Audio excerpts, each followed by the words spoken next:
Hey guys, welcome back to the channel. This is story about what if Naruto gets Rinnegan from Nagato part 1. Before I start, please do support for more amazing content and comments for part 2. Do consider to subscribe my channel and share my video to your friends and check out the description as well. Let's start the video. Naruto's POV. My name is Naruto Uzumaki. Currently I'm 16, still a mere genin, and yet here I am facing the very person who had just destroyed the village I loved, killed Kakashi-sensei, Shizen-chan and countless other people. Me, a mere genin, stood across from what could possibly be the strongest shinobi of all time. Well, that's if he weren't crippled, forced to use bodies as puppets and separate his abilities amongst them. I defeated each of those bodies: Tendo, Deva Path, Chikashoto, Animal Path, Gekido, Preta Path, Ninjendo, Human Path, Shirato, Azura Path, and the last of the 6 paths, Jigakudo, Naraka Path. To simply put, it was the hardest fight of my young life, and I have no doubt it's only going to get harder. One good thing that came out of that battle, I now know of my father, Minato Namikaze, the Yondaime Hokage, the man I'd always looked up to. Luckily, I have more up my sleeve than just Rasengan and its variations, Sannin Moto, Sage Mode, and Kage Bunshin, Shadow Clones. When I was just 13, Ero Sennin took me away from the village to train me, to make me stronger to defend myself and my precious people from Akatsuki and anyone else that wished to harm them. When he told me we were leaving for 2.5 years, I was excited as any growing shinobi would be, knowing they were going to be getting stronger and learning powerful jutsu. However, things went differently. Instead of training to use jutsu, I had to make my body stronger, physically. Obviously, being young at the time, I complained. I wanted to know flashy stuff. Ero Sennin, though, had explained what we were going to be doing in the time I was with him. He told me had originally planned to just build my strength, speed, resilience, chakra control, taijutsu and maybe Kyuubi's chakra. I had been about to complain at the time, but thankfully before I could, Ero Sennin had further explained. After Sasuke's betrayal, he had changed how he was going to train me, since I had more than just Akatsuki to deal with.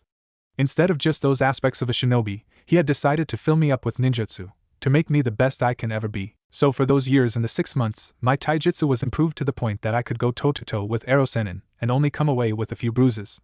It wasn't perfect at the time, but then I knew I could still improve it. My speed had increased beyond even Ero Sennin's expectations.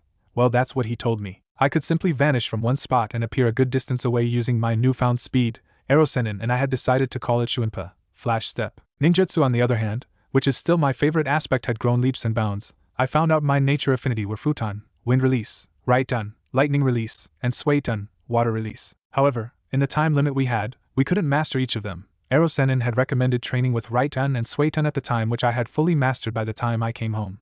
I learned, mastered, and even creating some of my own jutsu in those 2.5 years. Some could be considered even S rank, which I was entirely pleased with, knowing I had created such strong jutsu. Though Ero Sennin had told me that when we returned home that I should keep it all a secret, to only show so much. He hadn't wanted Akatsuki or anyone else to find out just how strong I really was. When I'd asked him how strong I was, he had truthfully told me I was at least mid-high A rank. In the end, I agreed to only show a little of what I could do, though at times I hated it. Aside from training, I had grown in the time away from the village, becoming more of an adult. Perhaps saying it to myself sounds like I'm boasting or over-exaggerating, but either way it's true. I became more mature, looking at the world for what it was, not the naive way I had forced myself to live due to how I had grown up under the hateful glares of the villagers. During the training trip, we had ended up in Suna, which I was happy to see Gaara after a long time. At that time though, he was just a chunin, so finding out he was Kazekage once I returned was a greater shock to me. Anyway, while in Suna I relaxed for a short time, getting to know Gaara much better, teaching him more about the world since he had been cut off from a lot in his time as a killer. In that time though, I got closer to Temari, Gaara's sister. Even back then I couldn't deny her beauty, her simple grace, and how she held herself with pride as a kunoichi even when some looked down upon them. She was never afraid to speak her mind. She was blunt, honest, and deadly, a combination I like in a woman. It was at that time I had realized I had become more mature. I wasn't afraid to tell her she was beautiful like I would have been before I had left with Jiraiya. Seeing a person like Temari who didn't show too much emotion blush made more bolder, more honest, and overall more confident, the very thing I needed in life. She was also the woman I had lost my virginity to. It wasn't some drunken accident, or a case of why not. It was because I liked her, and she had admitted she liked me over time. Ero Sennin and I had spent 2 weeks in Suna, or rather I did while he went of information gathering.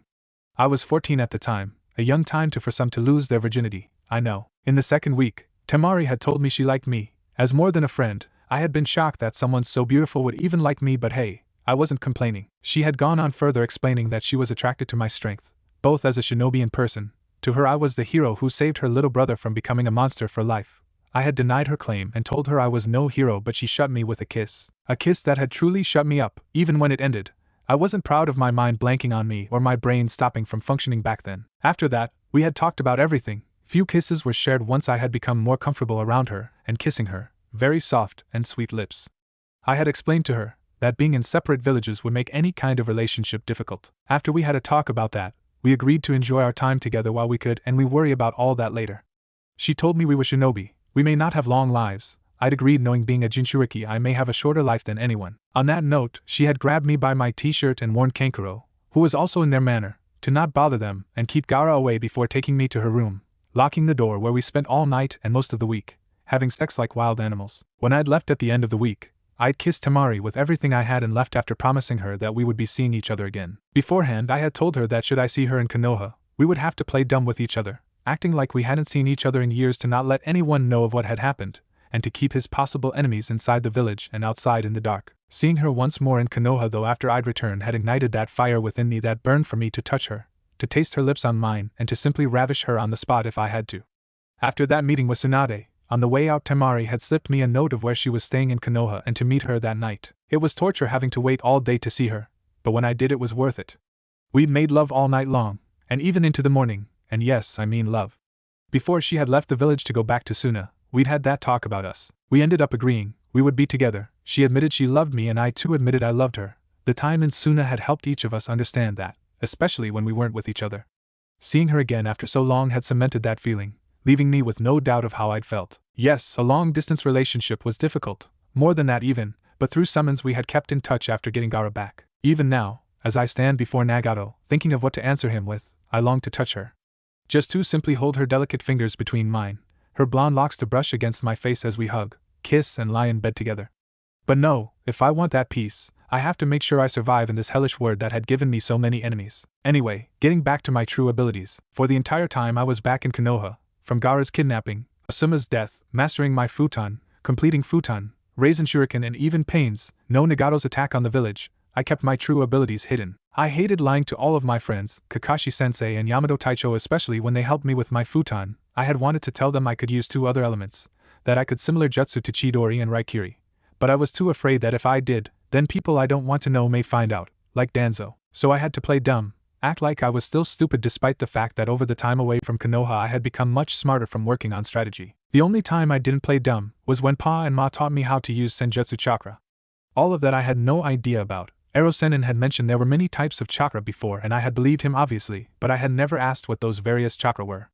If I had, maybe I could have learned to use Senjutsu chakra before. The feel of being connected to the earth was unlike anything else. It felt pure, more pure than anything I had ever felt before. Now though, after listening to Nagato speak about his past and coming to realizations on my own, I had to show everyone who I really am, what I can do, to simply stop playing around.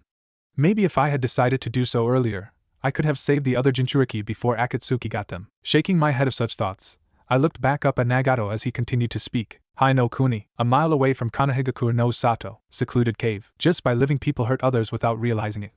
As long as people live, so too will hatred. There can be no peace in this cursed land. What Jiraiya spoke of was nothing but a fantasy. Nagato had just told Naruto, who was stood across from him, all about his past, what had made him the man he was today. Nagato had told Naruto all about his past.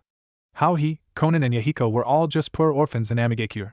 He told him about how Jiraiya found them and had trained them in the ninja arts for 3 years. However, it ended when Jiraiya left at the end of the 3rd year. They then proceeded to start a rebellion against Hanzo and all those on his side. However, it all went down the drain when Danzo and the other 2 elders along with all his root shinobi made an alliance with Hanzo to destroy the rebels. Konoha at the time was neutral with aim during the time of the battle between the rebels and Hanzo. Naruto then realized that Danzo and the elders had performed treason behind the Hokage's back, while Sarutobi was Hokage, while his father was Hokage, and he had no doubt that Danzo was performing treason while Tsunade was in charge. The good thing to Naruto was now he could have proof against him in the form of Nagato and Konan. Nagato then explained that Danzo had taken Konan hostage and ordered one of them to kill the other or she would die. Nagato refused to kill Yahiko, but Yahiko didn't want his friends hurt, so he ended up attacking Nagato and got Nagato to stab him. Yahiko had smiled and gave Nagato one last hug before dying. Nagato had become overcome with rage and attacked the entire army that were there. He was the one who had given Danzo that scar across his eye. He had even killed Hanzo, but his legs were severely damaged. After that, Nagato had made Yahiko his first body, and then he created the Akatsuki to create peace. I lost so many more friends in battle after that. So many friends, so many people kept dying. Everyone in the Land of Fire crows about peace, but each mission Konoha undertakes funds the war.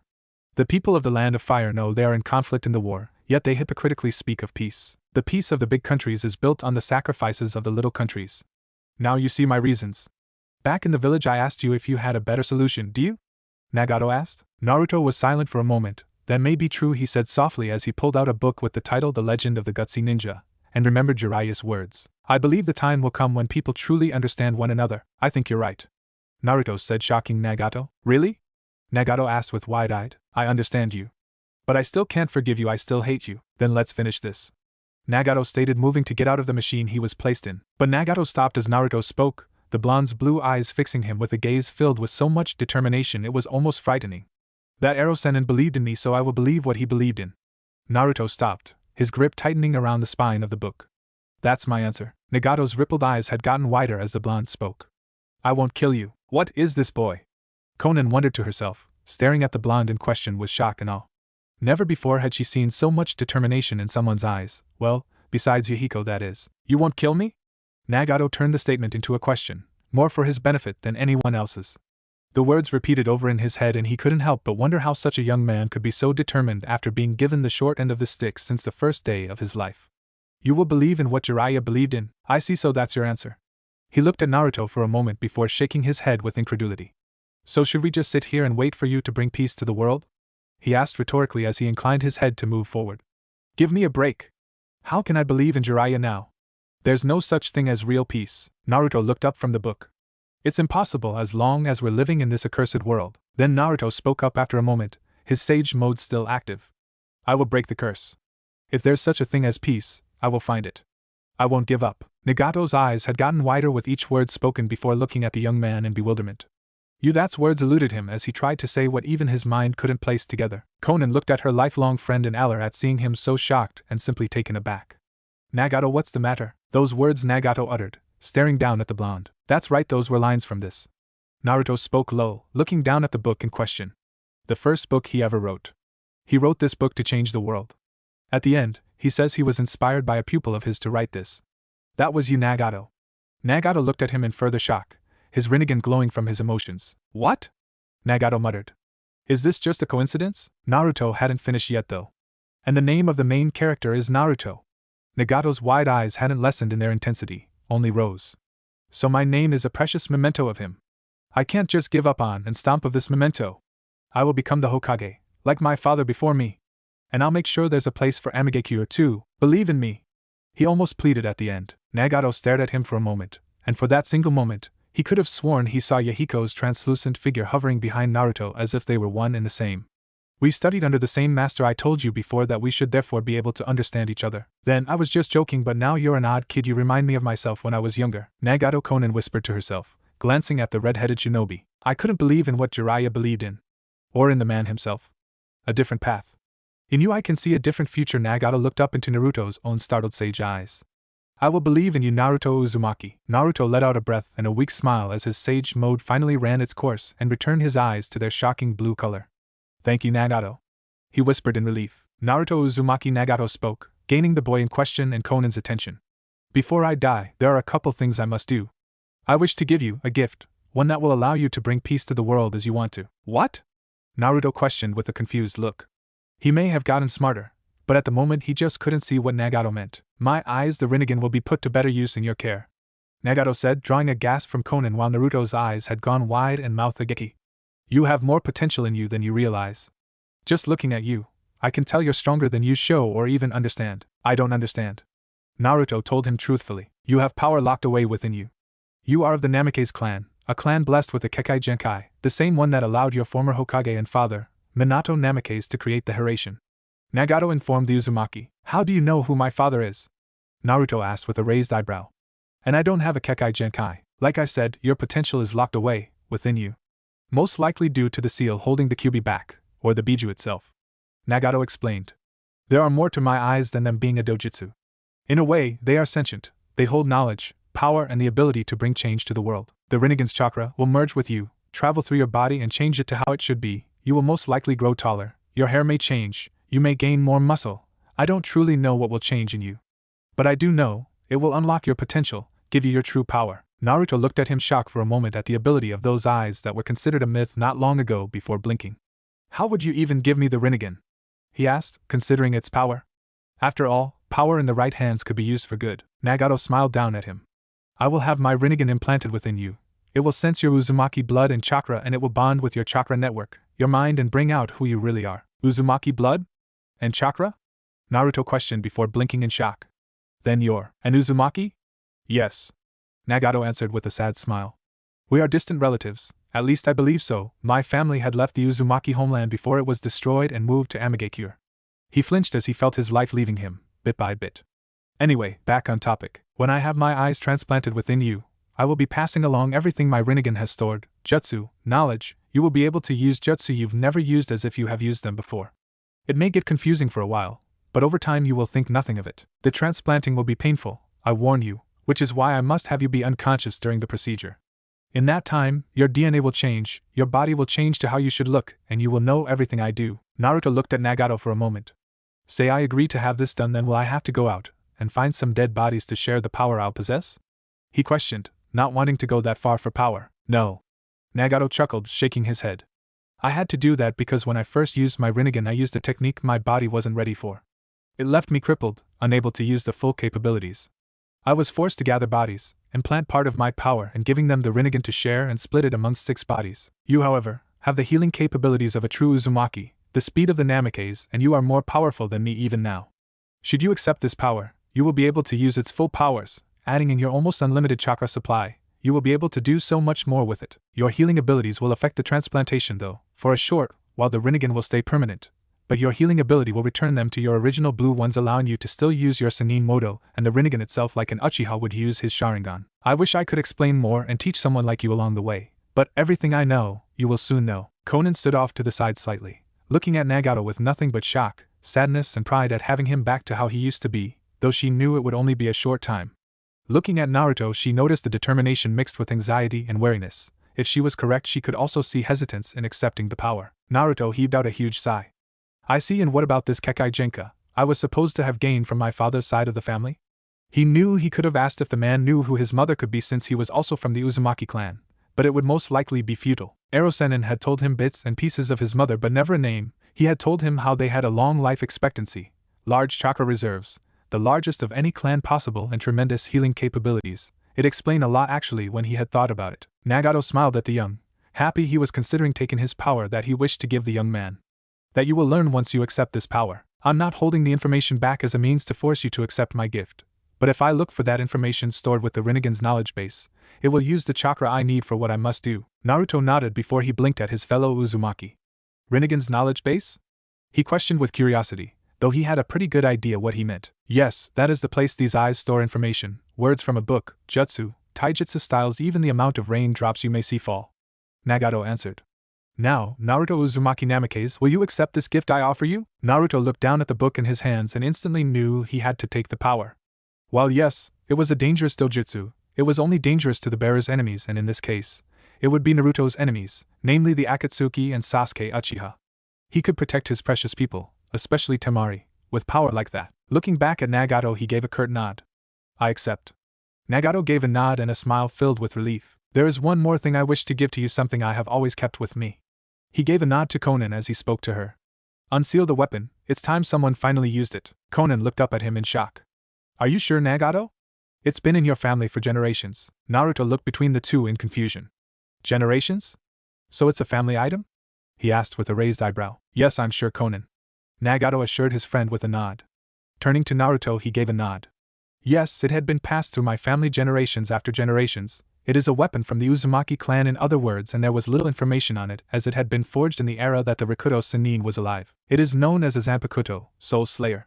Like many other weapons, it is also sentient. It will only allow those with great strength wield it. So far, there have been none. Its true name isn't even known.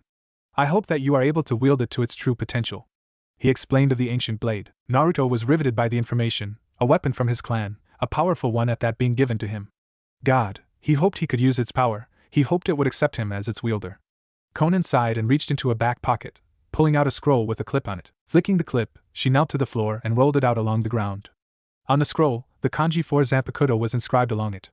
Biting her thumb to draw blood, she swiped it along the seal, and one poof of smoke later and a sword appeared on top of it. The sword was a work of beauty. It looked like a normal katana with the exception of the guard, which was in the shape of a four-pointed bronze-colored star. Its hilt was light blue and beside it was a dark blue sheath. "It's beautiful," Naruto whispered, transfixed by the sword that looked as if it had just been forged. "That it is," Nagato commented as he gazed at the weapon. Konan gently picked the sword up and slid it into its sheath with a click before standing up, holding the sword across her hands. Walking across to Naruto, she held the sword out with a frown. In a way it was like losing a piece of Nagato she always kept. Naruto hesitantly held out his hands to grasp the sword, pulling it from the blue-haired woman's grasp. Sliding his hand along the sheath, he grasped the hilt and gasped as a word, or a name whispered through his mind. "Rinnegan, is that your name?" he questioned to it. He had been told by Jiraiya and even read up on sentient weapons and how they sometimes held some sort of life or soul within them. However, there was no answer from the sword, forcing him shake his head clear before looking into the proud eyes of Nagato and odd ones of Konan, who had moved back to the side of her friend. "So, what now?" he asked, grateful for what Nagato was giving beyond words. "Now," Nagato mused, "we will place you unconscious and start the procedure. Don't worry about returning to Konoha too late. This will take at least 5 minutes with Konan's skills and then a couple minutes to bandage your eyes, and your healing abilities will kick in straight away. Hopefully, it will only take about 30 minutes, Naruto-kun." They all heard an unfamiliar voice, though to Naruto it was familiar, causing him to jump, having forgotten about his extra passenger. He looked on his shoulder to see Katsuyu slither up to it and look at him. "What shall I tell your friends?" she asked politely. "Oh, Katsuyu, I almost forgot you were here," Naruto exclaimed with wide eyes before taking a deep breath. Tell them I'll be back soon and to not worry." He almost grimaced at what he'd said. Telling people like Sakura-chan not to worry when he had gone off to God knows where was like asking them to panic. Katsuyu looked at him for a moment, scrutinizing him and hoping he was making the right decision by taking the power of the Rinnegan. Though even she knew how much it could help Naruto. "All right, I hope you know what you're doing. For Tsunade-sama's sake," the little slug told him, getting a small smile in return. "I do." He gave a nod to the slug queen. Naruto sighed and gave a nod to Nagato about what he'd said before Katsuyu reminded him she was still there, praying everything went fine. "All right, let's do this," he trailed off as he felt a prick in his neck. His vision went blurry. His speech went slurred and he couldn't find the strength to stand. The last thing he saw was heading to the ground before everything went black. Konan pulled the needle from his neck and quickly caught him before he struck the ground. "Got ya," she whispered, lowering the future Rinnegan wielder to the ground, the only hope the world will have for a savior. Nagato smiled sadly as he watched Konan place the young Uzumaki on his back and brush his hair back before untying his headband and placing it beside him. He knew it couldn't be easy on Konan, knowing he was about to die from using Chibaku Tensei in a weakened state, and what he would be doing in a few moments. However, he couldn't, no, he wouldn't trust anyone else to perform such a delicate surgery on him to transplant his eyes into Naruto's sockets. "You will be a force to be reckoned with, Naruto Uzumaki. With the Rinnegan, your true power, the Namikaze Kekkai Genkai, that Zanpakuto, and also the power placed within you by Itachi Uchiha, you will give birth to a dojutsu unlike any other someday in the future, and you will use it to bring peace to the land." Coughing up some blood, he looked up into Konan's concerned eyes. "Nagato, do you have to do this?" she asked, biting her lip to stop her emotions from jumping out. "After everything I've done, this is all I can do to repent for my mistakes." He looked down at his fellow clan member. "This is all I can do to give Naruto-kun the power to protect his future, and the world's future. He will give birth to a new era, one of peace. The least I can do right now is to give him the power and the hope he needs to make those dreams into reality." He placed his hands in a seal. "Help him back to Konoha when this is over. He will most likely go into a coma for a couple days to gather the information within the Rinnegan, and use that time to look through everything." "What about Madara?" Konan asked, accepting her mission. Nagato's eyes narrowed at the name. "He will be looking for my corpse to take my eyes, no doubt. Forget about him, protect Naruto. If Madara finds out what has happened here, I don't know what Madara will do to get these eyes. Though, I wouldn't be surprised if he had some way to receive a Rinnegan eye." "Understood?"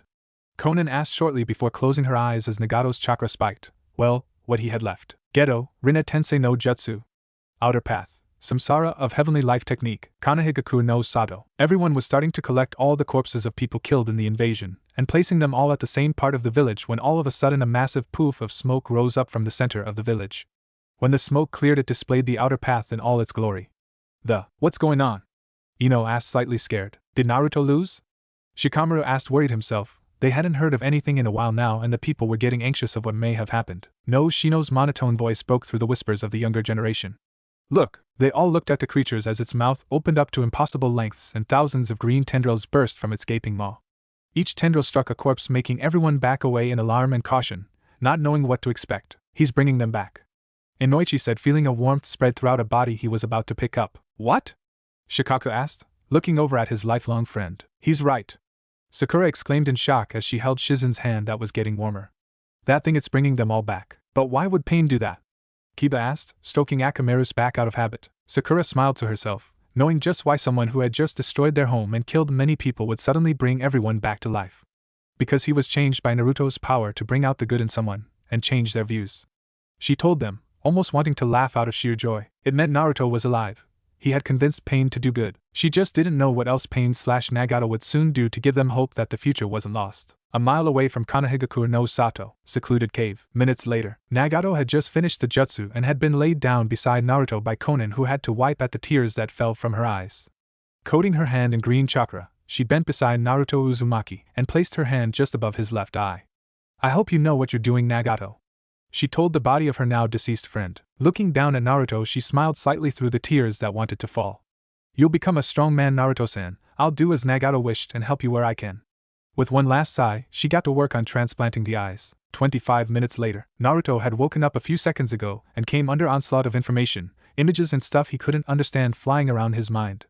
Pain unlike anything he had ever felt stabbed at him in his mind, eyes, and even his body ached as if he'd been crushed under the Hokage mountain. Despite the intense pain, he could see jutsu flowing through his brain, how to use them, what they did, how much chakra they took, when to use them even. There were so many jutsu and yet he had no idea what they were, and yet he did as well.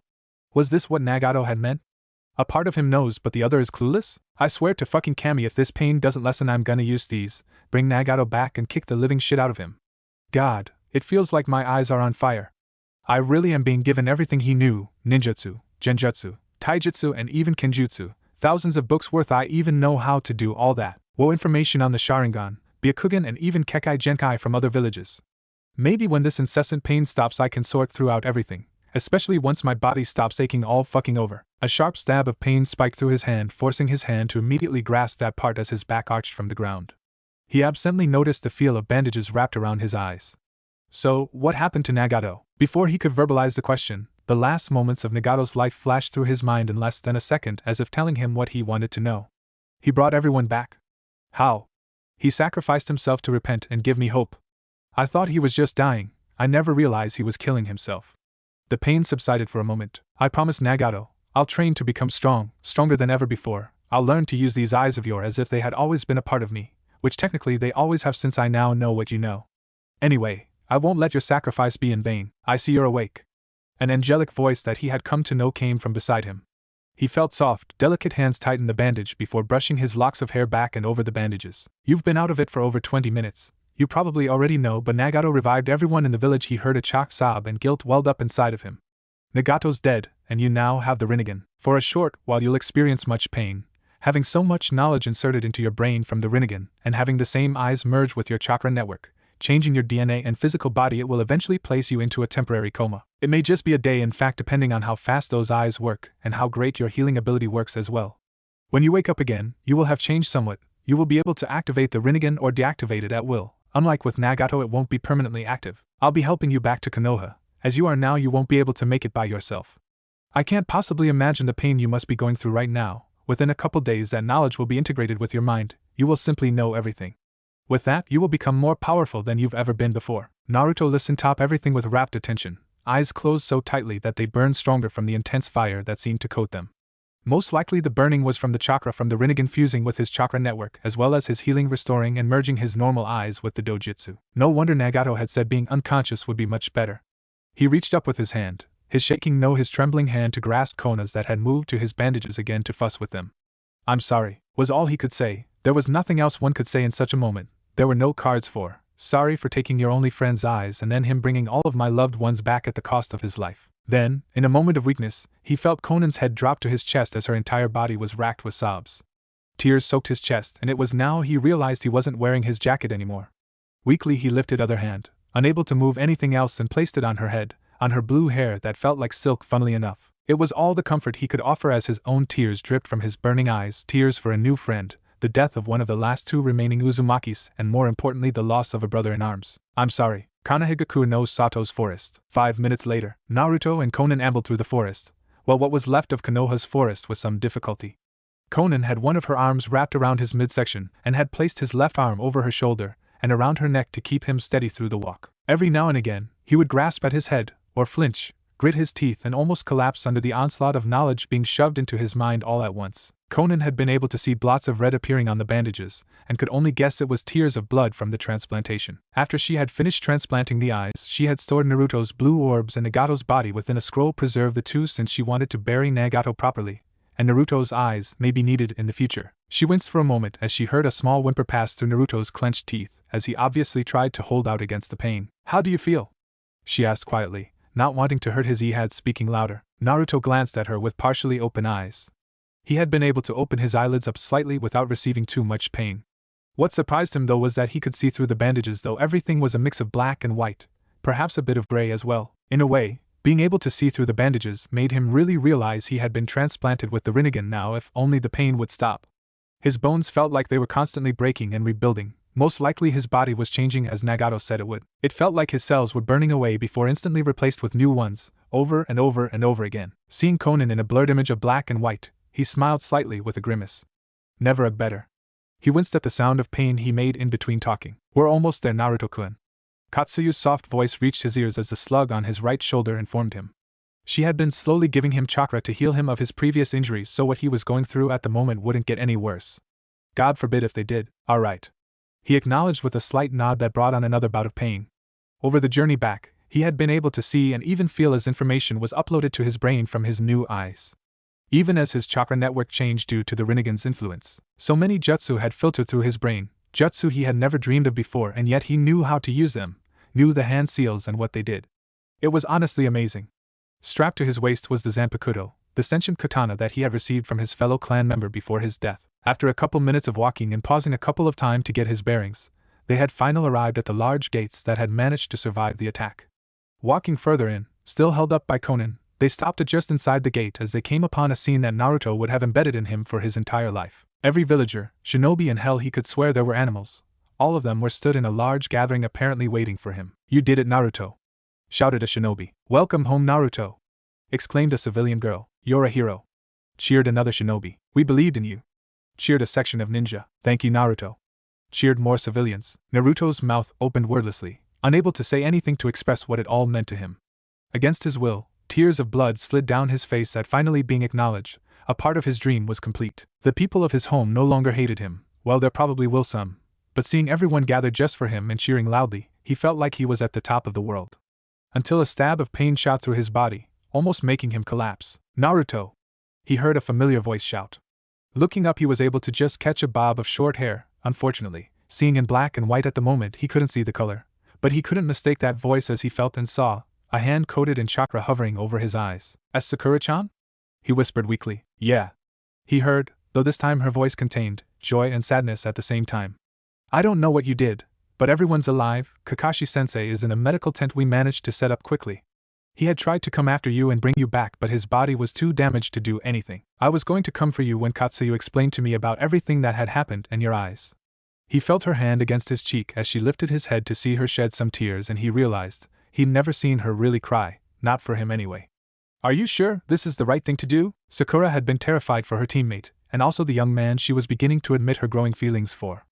After hearing from Katsuyu that he was going to confront the real pain, she'd almost been given a heart attack, and remembering the look on everyone else's face at the time, she doubted she was alone in that one. Then not long after, everyone had been revived with Katsuyu explaining that Naruto had convinced Pain to believe in him, still shocking to her even now, and then that Naruto had accepted the power offered to him, and what would happen. She hadn't wanted to believe it at first, knowing and understand just how much pain he'd be going through assimilating so much knowledge all at once, and having his body change. Even now she could see he had gotten slightly taller.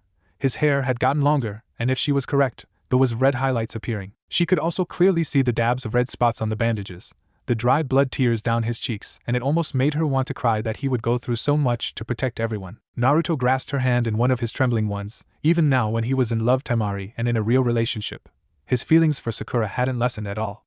Though, he had a good idea that in the near future, with being the last of two clans, he would be forced into something that the council finally cooked up. He would definitely have to talk to Temari soon. "I had no choice, Sakura-chan. With this I can protect everyone and bring peace to this world," he sighed, letting loose a shuddering breath. I won't have to run from Akatsuki anymore. With these eyes, I'm already beginning to see more clearly now, all my mistakes, every wrong decision. I can make up for them now," Naruto Sakura whispered, temporarily ignoring the cheering from behind her and their friends coming up to them from seeing Naruto's state. "Come on, you baka, I've set up a medical tent for you." She gave a nod to Konan, still unsure of how to act around her, especially since she still wore the Akatsuki cloak. Naruto gave a small nod, barely feeling the pain anymore or anything in fact as he slowly slipped away to unconsciousness.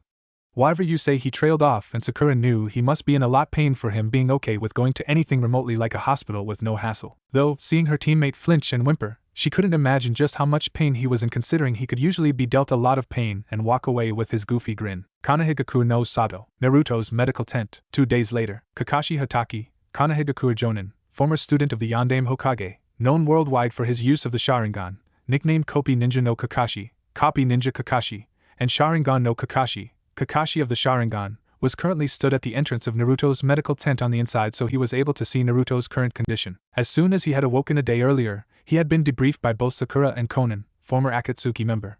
He had obviously recognized her as soon as he saw her, but since he was the type to find answers before taking action, he listened to Sakura as she explained what had happened while he was unconscious. Pain bringing everyone back, which was a given since he was alive himself. Pain then giving Naruto the Rinnegan, and everything the man knew.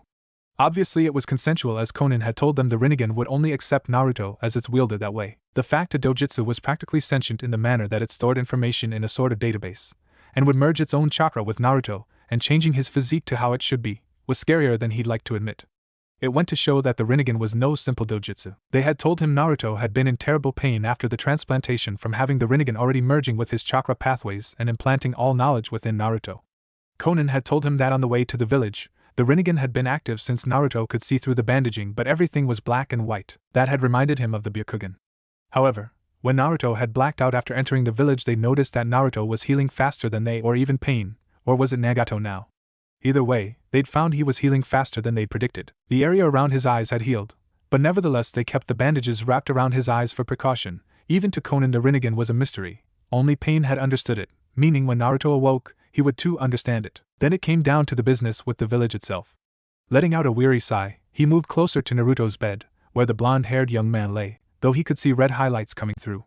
Leaning against a pole that held the tent up, he thought about what Shizen had soon explained to him. Tsunade-sama was in a coma from having used her Sozo Seize, creation rebirth, to send her chakra into Katsuyu, allowing the Slug Queen to heal and keep the majority of the villager and shinobi alive.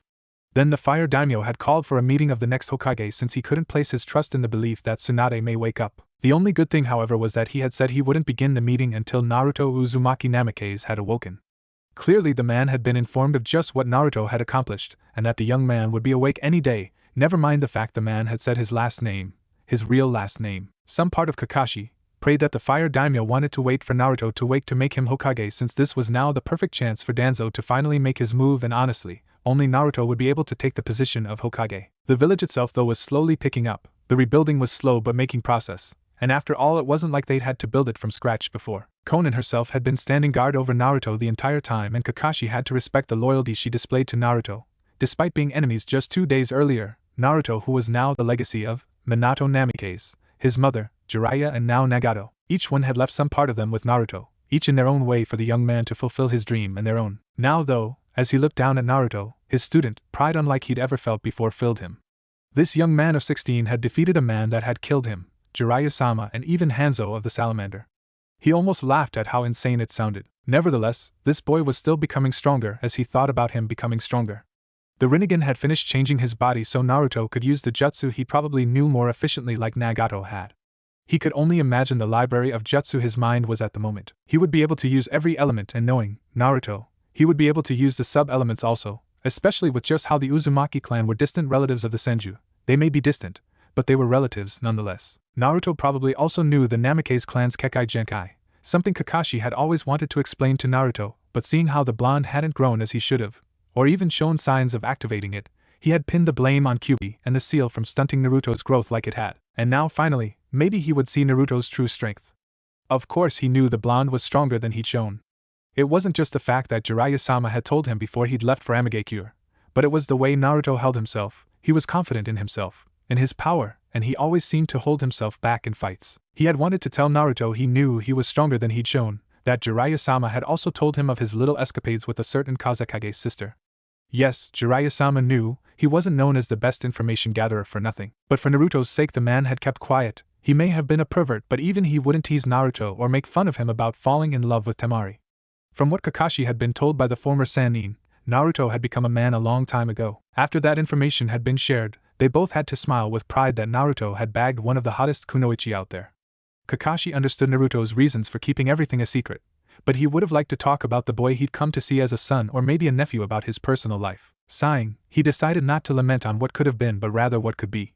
He just hoped that despite Naruto becoming even more powerful, he would still hold an important place in his life. You have no idea how much you affect people. Sakura's changed from being a less talented kunoichi to one that could and most likely will become one of the strongest shinobi. Sai, I may not have been in the same team as him as long as you, but for you to have changed someone like Sai to become loyal to you, even more so than Danzo, is incredible. Even Hinata now has almost stopped her stuttering. I don't know what happened when she stepped in between you in pain, but Sakura told me that Hinata seemed more confident in herself now. You even changed Niji years back. Kiba's no longer as arrogant as he sued to be, though being from his clan, he's bound to show he's an alpha to get respect. Heck, even Ino is becoming stronger after seeing you use your Raisin Shuriken. From what Inoichi told me, she had practically ordered him to teach her more of their family techniques. She learned medical ninjutsu from Sakura and Shizen while you were away leaning and mastering Senjutsu chakra. She may one day become one of the brightest kunoichi alongside Sakura. Lee, well, he has decided you're his rival. I'd laugh at that, but honestly, having Guy claim I'm his rival for as long as I can remember, I know the hardships that will befall you. Shikamaru actually works harder now. Choji is no longer the coward he once was. Tenten had always been a dedicated kunoichi, though I think when she sees your new sword, you'll have a new fan. Kakashi thought to himself, thinking of how the younger generation had changed. He was broken from any potential thoughts by the groan coming from the bed. Looking down sharply, he watched as Naruto, who was obviously now awake, slowly lifted a hand up to his bandage and felt it as if checking it was still there. The young blonde slowly pulled himself up into a seating position and stared down at his hands through the bandages. How long have I been out of it, Kakashi-sensei? Naruto asked, not even looking at him, which caused Kakashi to actually blink at him. You can see me? Kakashi asked. No. Naruto shook his head, clenching his fists, as if testing they worked. I can sense your chakra beside me. He slipped a leg over the side of the bed, and then another as he placed his hand on the edge and pushed himself up and stumbled slightly. Whoa, I feel different. He muttered as he pushed himself completely up, only wearing sweatpants. Kakashi actually stared in shock as he saw Naruto's new muscles actually ripple and flex along his skin. Holy crap, he's like Guy. Shaking his head, he answered his student. You've been out for 2 days, a shorter time than what Konan had thought you'd be out of it. Konan? Naruto questioned, glancing back. She's still here then? Yes, seems like you've gained another follower. Kakashi smirked slightly. Naruto smiled and gave a short nod before heading to a mirror that had been placed in his tent. Good. I don't want her out of my sight, he said, surprising Kakashi. You don't trust her? I trust her with my life even, Naruto assured his sensei. But it worked. I know everything Nagato knew, jutsu, taijutsu, kenjutsu, hell, even the knowledge of all of the countries and lands. Basically, everything Nagato had seen, done or read, all up here. He tapped his head. Anyway, I'm worried about Konan. With what I know now, there are people, or rather a person, who will want to kill her for betraying him. He stood in front of the mirror. Who? Kakashi asked, realizing Naruto was basically a goldmine of Akatsuki information. The true leader of Akatsuki. Naruto answered with a weary sigh, sounding too old for his age. I want to tell you, Kakashi-sensei, but right now I can't. The village needs rebuilding. I need to work out the kinks of my new abilities. He reached up and grasped the edge of his bandages and began to unravel it. There's more happened in the village you don't know about, Naruto. Kakashi sighed heavily. Things are worse now, and frankly we need you. Naruto pulled off the rest of his bandages, revealing his usual bright blue eyes. His healing had restored them and he could feel the Rinnegan within them. With just a pulse of chakra and he could activate them. But it was too early to attempt that, especially in the village.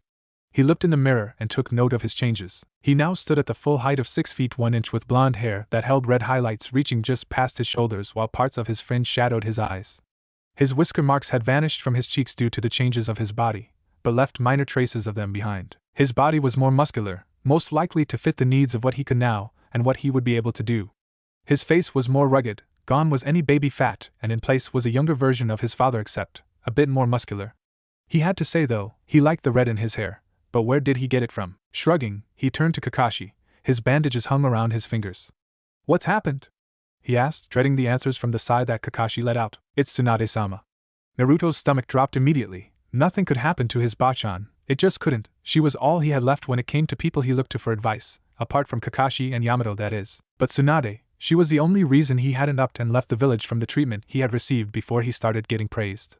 She was the one that he would go to for some advice about life. Nobody knew, but he had confided in her about his relationship with Temari. He'd been afraid of a long-distance relationship, and she knew he could do more since Jiraiya had to tell her. Not that he was angry at the man. In fact, it made it easier for him. She'd been the one to suggest communicating with summons. She'd been the one to make sure no one disturbed Temari or him when she'd been in the village after he'd returned. Losing her now, it would shatter him. She's fallen into a coma. She used her unique jutsu to give all of her chakra to Katsuyu. She saved the majority of the village, and I know it may not mean anything, but she did the Hokage's job. Kakashi looked at Naruto to see him angrily push against the temple, willing tears away. But when I left she was fine. Naruto shook his head and gazed at Kakashi, his blue eyes flashing a light purple, his Rinnegan for a second before going back to blue. It was barely noticeable. I won't begin to understand your connection with Tsunade-sama, Naruto. But when you left to fight Pain, Nagato. Naruto corrected. Call him Nagato. Pain was a mask. Kakashi gave a nod in acceptance. Nagato, Tsunade was forced to drop her genjutsu and reverting to her true form. Currently, she has barely any chakra within her. You should be proud of her, Naruto. Years ago she would have never dreamed of saving Konoha until she met you. While you may not like what had happened, she did her duty. She protected lives ahead of her own. She did what she could to protect her home.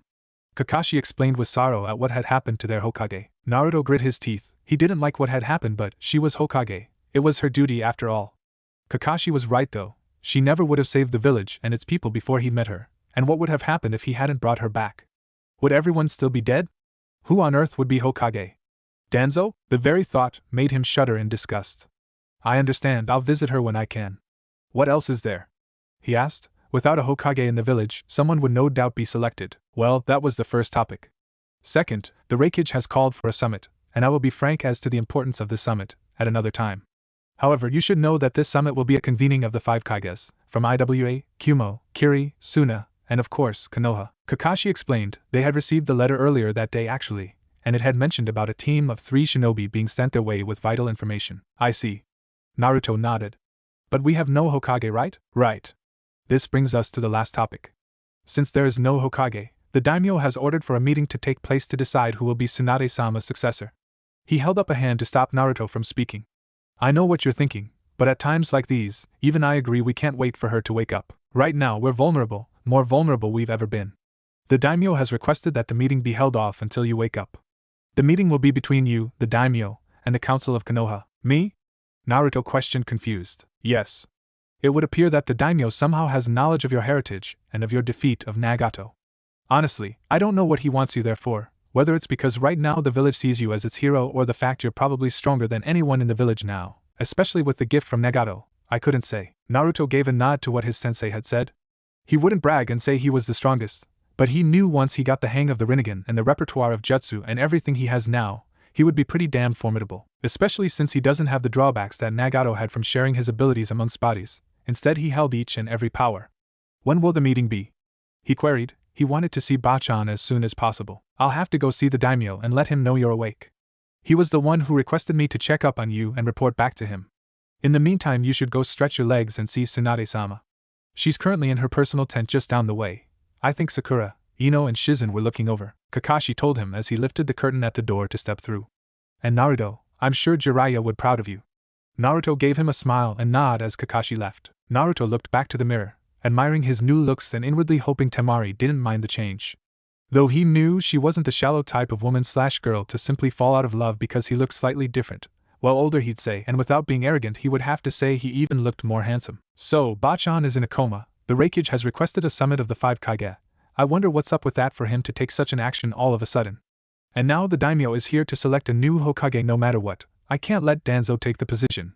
With the knowledge I now possess, I can show Danzo for what he really is. He thought to himself, assessing everything that he'd been informed of. He looked over to his bed and saw his new katana, or rather his zanpakuto, stood up against it. Walking over to it, he grasped the handle of it and sighed. This sword was the only connection he now had to his mother's home village. Well, he guessed it was his mother's village since his father had been born in Konoha, concluding his mother's name was Uzumaki, something that gave him some peace of mind. What did you call yourself again? Hyarinmaru, is that it? He tried to communicate to the sword since it had spoken through his mind once before. Nothing came through though, making him sigh. Maybe he wasn't ready to use it to its full power yet. He knew sentient weapons were always more than just a metal blade. Usually they had abilities and even a mind of their own. Take Samahata for instance, a sword that absorbed chakra and only allowed Kisame Hashigaki to use it. Zabuza Momochi's Zanbatsu, Kubikuri Bocho, decapitating carving knife, would repair itself by absorbing the blood of its enemies. Who knows how many more weapons were out there like that? But despite being cut off from his own sword, he could tell it held great power, especially if it was as old as Nagato had said. Looking back at the mirror across from him, he tried to access the Rinnegan but got nothing more than a mere flicker of his eyes changing color for a brief second, a very brief second. I guess it's like the Sharingan in the way it will only activate in a certain situation. Despite it being from some who had activated it permanently, it must be because it's new to me, and since it's sentient as well, it must be waiting for the right moment before it grants me the ability to use it. He concluded to himself. Shrugging, he decided that at the moment he didn't need to worry about it. He could still use all the other jutsu he now knew for the many elements, and even though he could use the dojutsu, he knew he could use all the elements now, and even sub-elements. It was kind of strange to him, when he thought about it. Knowing new jutsu and even knowing he already knew how to use it was a little confusing, but he had no doubt over time he would get used to it. It was Nagato's memories though that was weird. While he had first though Nagato's and his own memories would merge, it wasn't that case. Unlike his jutsu and other abilities he could now do, which were in fact merged with the knowledge of what he could already do, giving the impression he had always used them, etc. The memories were completely different. He could almost picture two doors within his mind, the primary one that held his own memories, always accessible to him, and a secondary door behind that one, the one he could open up and pick all kinds of things from the door, including the knowledge of the Namikaze Kekkei Genkai. He closed his eyes as he felt a rush of information download into his mind. Jintan. Swift release, Naruto gave name to the Kekkei Genkai passed down amongst the Namikaze. The same one that allowed his father to come up with the idea, create and master the Hiraishin. When he had spoken with his father, which still felt strange to call the Yondaime such a thing, the man had told him that the Hiraishin was a technique only his blood could learn, and one day he hoped Naruto would learn it eventually. He hadn't understood at first, but now he understood. It was only a technique a Namikaze could learn. Jintan ninjutsu were techniques that could be used to move at virtually instantaneous speed, granting the user an advantage over opponents with greater strength. It was like an upgraded version of the Shunshin no Jutsu, body flicker technique, and then the Hiraishin came afterwards. The Hiraishin, though he could now understood how it worked, by using the Kekkei Genkai Jintan and Kuchios no Jutsu, summoning technique, which revolved around manipulation of time and space rather than accelerated movement, it allowed his father, and hopefully someday himself, to instead of bring something to them, it allowed them to be sent somewhere else. Many would say that it was basically just the opposite of Kuchios no Jutsu to sending themselves somewhere. But upon arriving at that spot, the user would need some technique of Kekkei Genkai that involved some sort of speed to land safely without any damage and to actually survive the journey and not be torn apart from the inside mid-sending. He still had a long way to go before he became the shinobi he would one day be. He had much jutsu to learn, or rather get himself comfortable with, since he had technically learned them. He had to access his Namikaze Kekkei Genkai, and now his transplanted Kekkei Genkai. Never mind, he had to communicate with his sword somehow. Sighing once more, he looked over to the corner of the tent where there were clothes folded up and decided to get changed and get out of the tent. He had spent the past 2 days unconscious. He needed to see the state of Bachan before he could truly believe it. And it was finally time he stopped playing the dumb card. It was time he revealed who he really was from now on. Hai no Kuni, Kanahigaku no Sato, Tsunade's personal medical tent. Ino Yamanaka was a member of the famed Yamanaka clan, which was made famous during the Third Great Shinobi War due to Ino's father Inoichi, who had been a member of the Ino Shikacho trio. A team that had used extraordinary teamwork to defeat enemies and opponents far tougher than they were, making them one of the more feared people during the war. The Yamanaka clan was also well known for their jutsu that allowed them to invade the minds of their opponents, making them wonderful interrogation experts, and also allowing them to turn their opponents against their teammates. At one time Ino was just like any other young girl, fawning over Sasuke Uchiha, otherwise known as the last Uchiha. His dark, handsome, and mysterious personality always seemed to attract the young girls. However, reality had struck her like she'd been slapped by the Hokage mountain itself when she'd seen Naruto Uzumaki carried through the village gates and to the hospital with a hole in his chest courtesy of Sasuke's Chidori. She hadn't wanted to believe at first. Heck, who would want to hear your crush had tried to kill his teammate all for the sake of power? And that teammate had been the one that she'd started to see as more than just the dead last he used to be. It was that moment of her life that she'd realized she had wasted most of her academy life drooling over someone who cared for nothing but revenge. That had been the last she'd heard of Naruto until Sakura had told her that Naruto was in fact leaving the village to go train Jiraiya of the legendary freak in Sannin. That had been a shock to her system. The fact someone so strong would be personally training someone she'd looked down upon her own life. It was also just one more reason as to why she had to get stronger. So for those 3 years Naruto had been away, she trained her damn arse off. Ino had trained in medical ninjutsu alongside Sakura under Tsunade-sama's supervision. She had proven to be skilled enough to be able to tell the severity of an attack with just a glance. With the knowledge of plants and flowers she gained in her family's flower shop, she also had the capability to create herbal medicines more efficiently. Like Sakura, she also gained better chakra control because of her study in medical techniques, allowing her to fight better in taijutsu.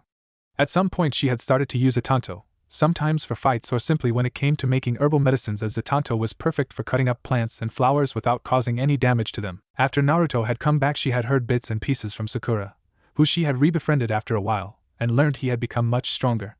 She hadn't seen him properly, however, until she had gone with Sakura one day to where he had been training. Apparently Sakura had been taking some medicals ball to him to help him work harder and replenish his chakra and stamina quickly. When she'd seen dozens of clones lined up along a plank of wood and briefly cutting a waterfall in half before it crashed down again, she'd been gobsmacked, to be honest. When she'd seen the proud look Sakura's face at the time, Ino realized that despite problems in the past, Naruto and Sakura had become closer than she'd ever guessed.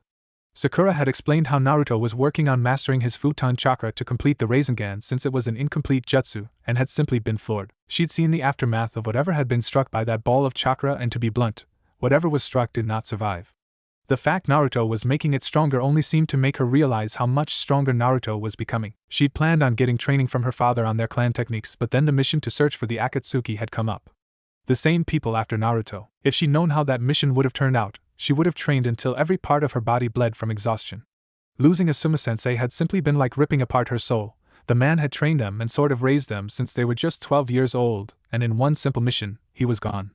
Forever. With Shikamaru, Choji and somehow Kakashi, they'd gone after the two Akatsuki for simple revenge. They wanted blood, and while they wanted nothing more than the two of them dead, she realized midway through the battle that they were going to die if Kakashi-sensei didn't do something soon, because fighting Kakuzu was like fighting multiple people with high-level jutsu. Then the impossible happened. Naruto and his team had shown up. But Naruto, well, he had changed into someone else. No longer was he the goofball that actually managed to brighten people's lives up. No longer was he the little runt that ran about laughing. He was a true shinobi, ready to kill in a moment's notice. She'd known he was also close to Asuma-sensei. In what ways she didn't know how he was close to the man. So obviously he'd taken Asuma's death hard. Hearing him speak of taking on Kakuzu had nearly driven her into a panic at the time. She may not have been close to the blonde, but he was a comrade and, well, at the very least he was her friend. When she'd first felt the chakra and the raw power from his futon, Raisin Shuriken, she'd almost pissed herself. No joke.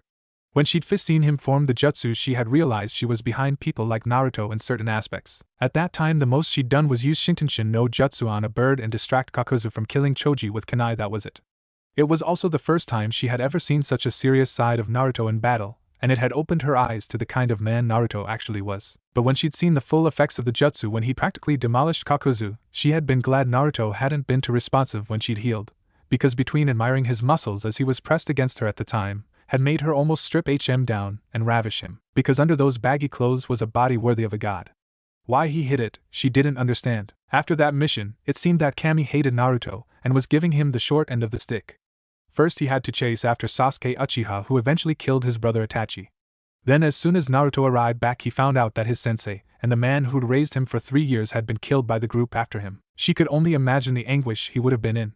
Then he'd left to become even more powerful to carry on Jiraiya-sama's legacy. It had been only about a month or two before Konoha was finally attacked by Akatsuki and in the end, turned into nothing more than a large crater. Then a miracle had happened. Naruto Uzumaki, the new sage, had appeared in the village, only to see the home he'd loved wiped off the map. She hadn't seen much of the fighting, but she'd seen enough explosions to know there was some high-level fighting going on. In the end, Naruto had won and come back to the village with bandages wrapped around his eyes, the blue-haired Akatsuki woman holding him up, and he looked as if he would die any minute. Somehow though, Sakura had known exactly what was going on and had immediately taken Naruto to a tent where he had then been stuck for 2 days, in a coma. However, as she looked down at Tsunade-sama, who was also in a coma and looking her real age for the first time in years, she couldn't help but wonder just how many more tragedies and crises must they go through before finally finding peace. She tilted her head as she looked at Tsunade and wondered why she used a powerful genjutsu to hide her appearance when admittedly she didn't look too bad.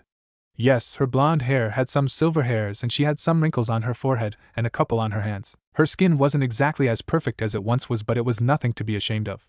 Hell, Ino prayed she looked that good after she turned 50. Beside her, Sakura and Shizen had done all they could to hopefully heal Tsunade-sama or inject chakra into her to bring her out of the coma. Instead it was all for naught. She didn't even so much as twitch. From what she and everyone had heard, the daimyo had come to Konoha to select a new Hokage since he couldn't put his faith in Tsunade waking up, especially with the news about what the Hokage had proposed. At the moment, however, the daimyo had done nothing. Why, that was nobody knew except certain individuals. Is there really nothing we can do? Ino asked the pair. They all felt useless, not being able to help whatsoever, Shizen said as she knelt by her master. No, she used everything she had to give to Katsuyu to save the villagers. Usually she'd heal quicker if chakra was injected into her, but the strain was simply too much on her body. She informed the two of what they basically already knew. Sakura closed her eyes as she knelt beside her sensei and Hokage and grasped one of her hands. She almost shivered as she felt cold, almost dead feel to it. How could everything we've ever loved just be gone in an instant? She asked, though she didn't expect any answer since it was more of a rhetorical question. So it's true. The three all turned their heads to see the flap of the tent open and close as a different Naruto Uzumaki stepped through. He was wearing black hakama, waraji, white tabi and a black open shirt with a sword attached to his waist. His necklace from Tsunade was hung around his neck as well, since it had seemed to have repaired itself after being crushed, most likely from the chakra it held. Of course, it was more how much he had gotten taller, and the resemblance to the Yondaime Hokage that shocked them. The fact his hair had grown and gained red highlights caught them off guard as well. And Naruto-kun? Shizen questioned with wide eyes just to make sure it really was him, especially since Heist's voice had also gotten deeper and more masculine. Shizen-chan. Naruto greeted with a smile, stepping more into the tent. I'll explain my changes later on, when all of this mess is sorted out. Sakura looked at her teammate in shock at how much he'd changed.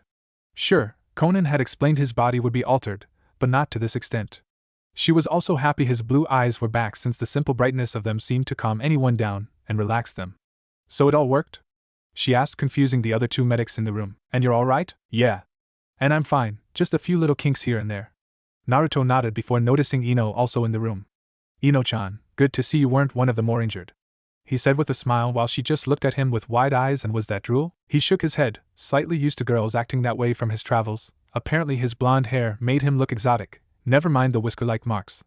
Though he had to admit, he never would have expected it from Ino of all people. Naruto, Ino muttered before shaking her head. How are you awake so quickly? I have a fast healing ability. Naruto shrugged. Apparently it's something that the Uzumaki clan have, some sort of accelerated healing. Plus with the Kyuubi, well, even cuts heal up within minutes, sometimes even seconds. Wait, Sakura started as she stood up.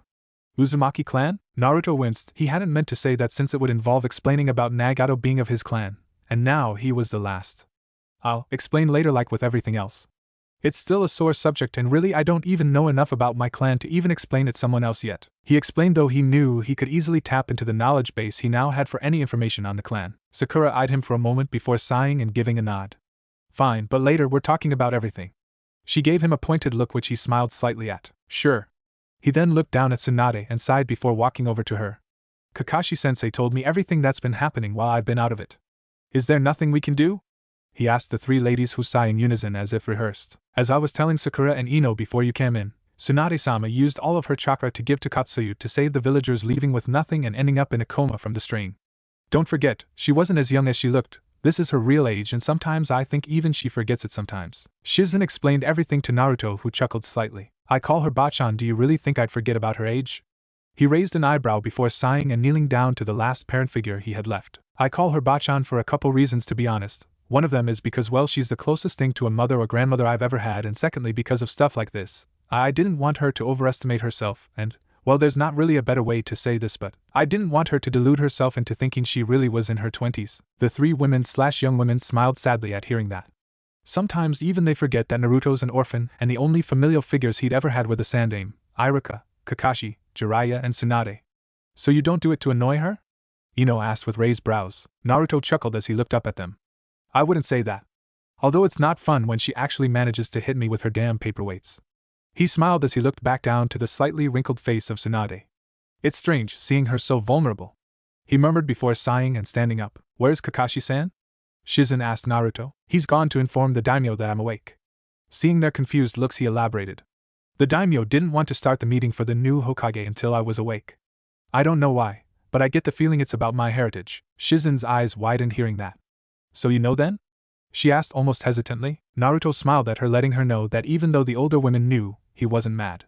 I know that you, Bachan, Erosenin, and Kakashi knew, maybe a couple other people knew, but I'm not mad. I probably should be because I've always wanted to know about my parents, but I guess in some way, I'm glad no one told me. Back then, when I was just a kid, I was immature. I couldn't keep my mouth shut, got myself into trouble, and while I think I may have kept it to myself, all I would have needed was for someone to goad me into something, and the next thing I'll know is that IWA is at the front gates. he admitted to Shizen with a shrug. While it was true that he understood, he was a little bit angry at Sarutobi for lying to him saying he didn't know. It wouldn't have been too bad if the old man had simply said he did know but made some reasonable excuse why he couldn't tell him.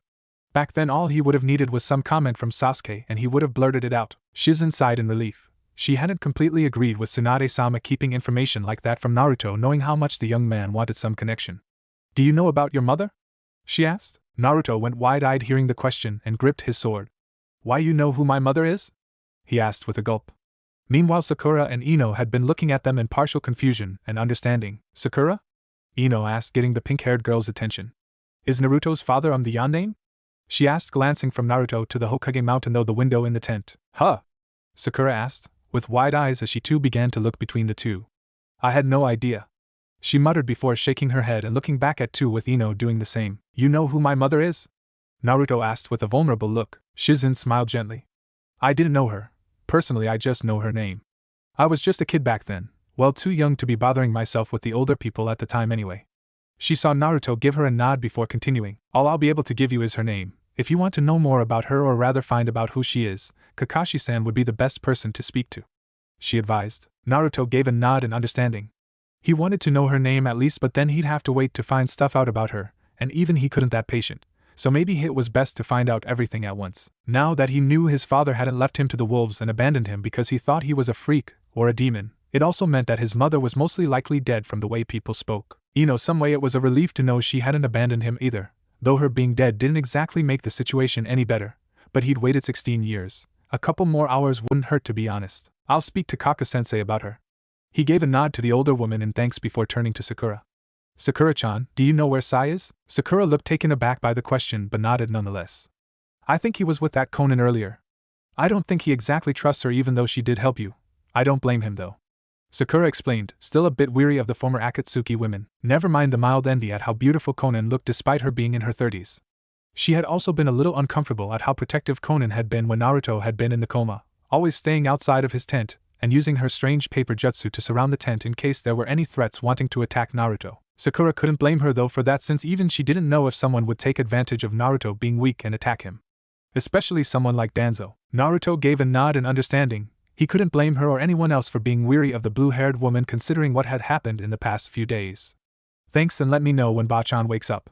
I have some things to do," he told the young women. "All right." Shizen gave a nod. "Just don't get yourself into any trouble." Naruto grinned as he walked over to the flap of the tent. "Heh, what makes you think I'd manage that?" He grinned wider at all three of their eye rolls before chuckling and walking out of the tent. As soon as he stepped out of it though, his face turned into a frown as he eyed the village. Well, more like he eyed the giant crater filled with tents and people, villagers and shinobi alike.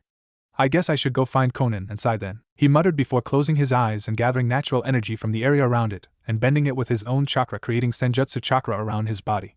"Senin Modo, Sage Mode," he uttered as he opened his eyes, revealing toad-like eyes, yellow irises, horizontal bar-like pupils, and the reddish-orange pigment mark of a true sage on each eye.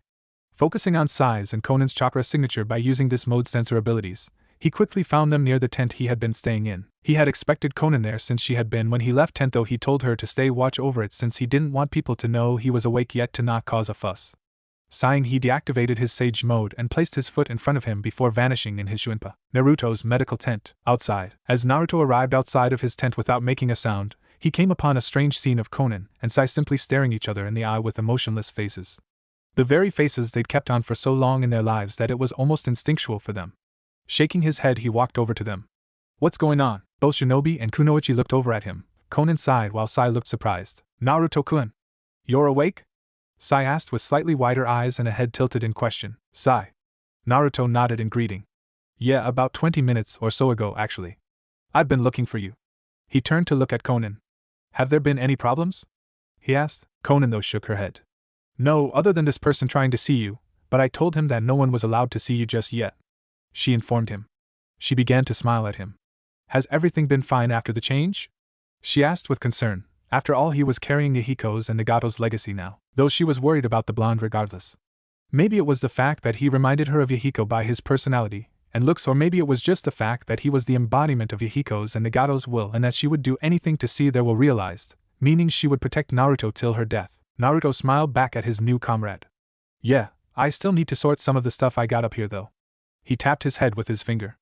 Receiving a nod and understanding, he turned to Sai, who still looked confused about what had changed in the blonde.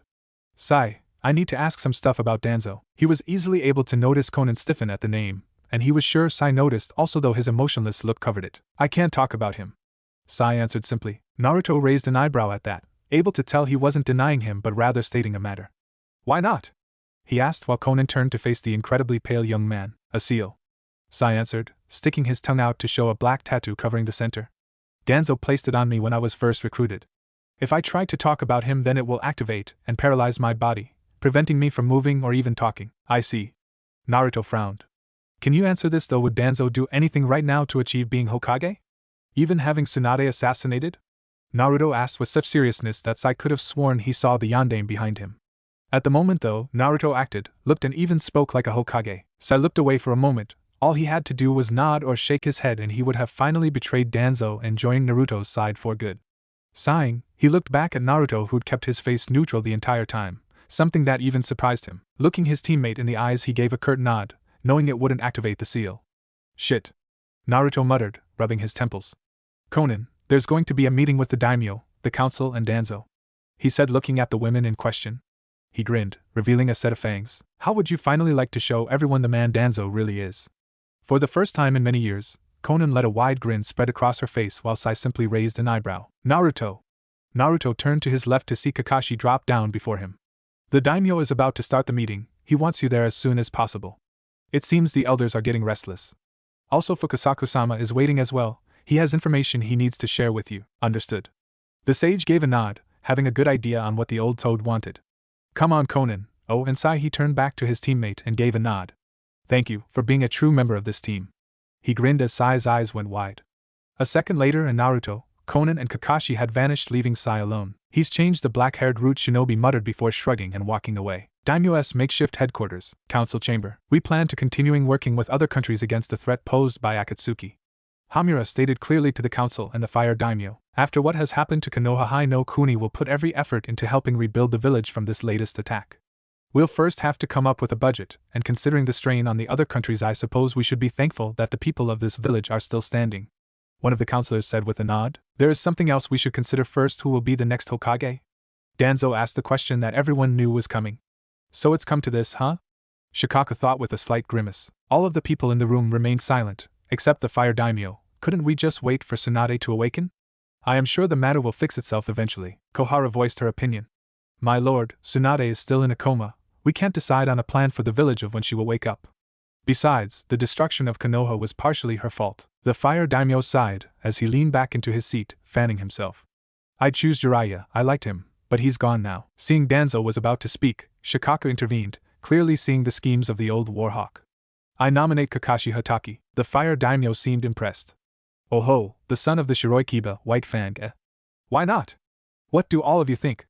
Murmurs and whispers went around the council chambers talking about the situation. He's well known, strong and respected, that's true, but he's very young. Minato was even younger. A councilman turned to Shikaku. Who was his teacher? Shikaku replied in a calm demeanor. Everything was swaying in his favor. The Yondaime Hokage. The fire daimyo seemed impressed again.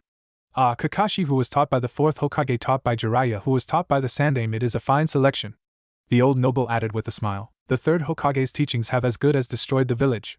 The leader of Akatsuki, Pain, was once Jiraiya's pupil. Everyone turned to Danzo, who seemed to have opposed the idea, but before he could make headway, it was then that he was cut off. The Sandaime was never wrong in his teachings. Everyone turned to the door to see a newly refreshed Naruto, Kakashi, and a blue-haired woman that no one except Danzo recognized. Naruto was holding a large scroll along with Fukasaku-sama resting on his shoulders. This whole invasion is your responsibility, Danzo. If it wasn't for you, Nagato would never have become what he was. He told me everything. How you and Hanzo created an alliance and attacked him, held Conan against him, threatening to kill her. When he snapped, he ended up killing his best friend Yahiko. If it wasn't for you, none of this would have happened. You've been a traitor when the Sandaime, my father and Tsunade were in reign, all because you wanted to be Hokage. He said with a glare at Danzo that made him sweat. Everyone was quite shocked at that until Hamura and Kohara stood up, slamming their air hands on the desk. They did not want to lose this chance. Namikaze Naruto, you are not permitted to enter the council room. This can be considered an act of insubordination.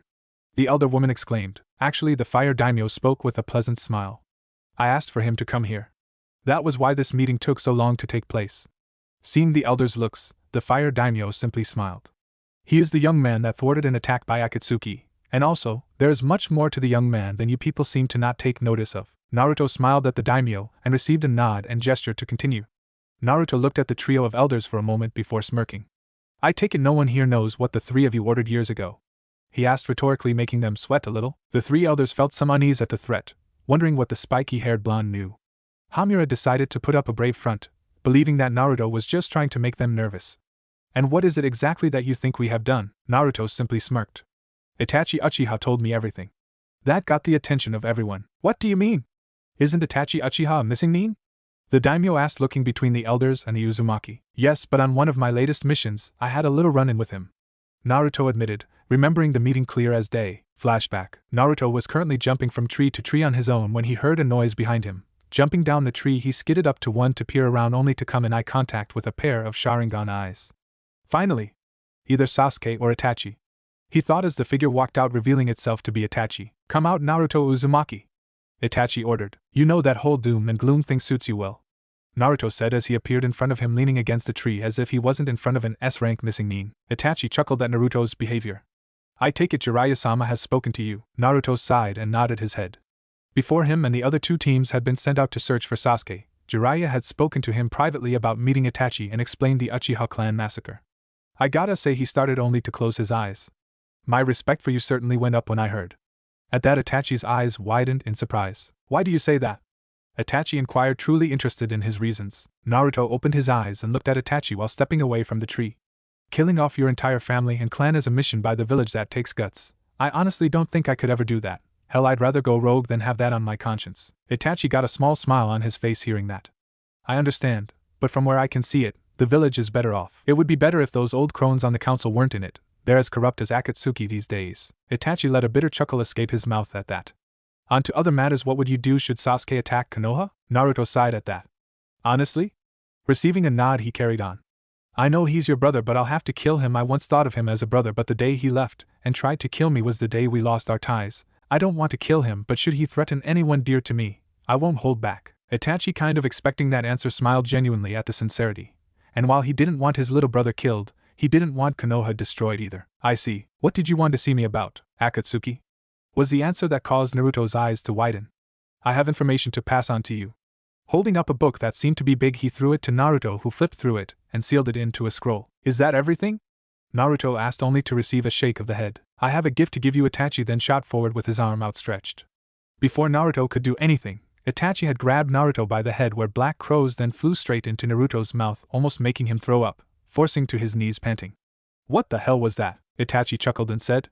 I'm sorry for the process, but I gave you some of my power, a precaution for the future. I hope you don't have to use it, however. I see. Thank you for everything you've done, Weasel-san, he said, using Itachi's old ANBU code name, causing his eyes to widen in surprise. You remember, you're welcome, Naruto-kun, but I must be going now, goodbye.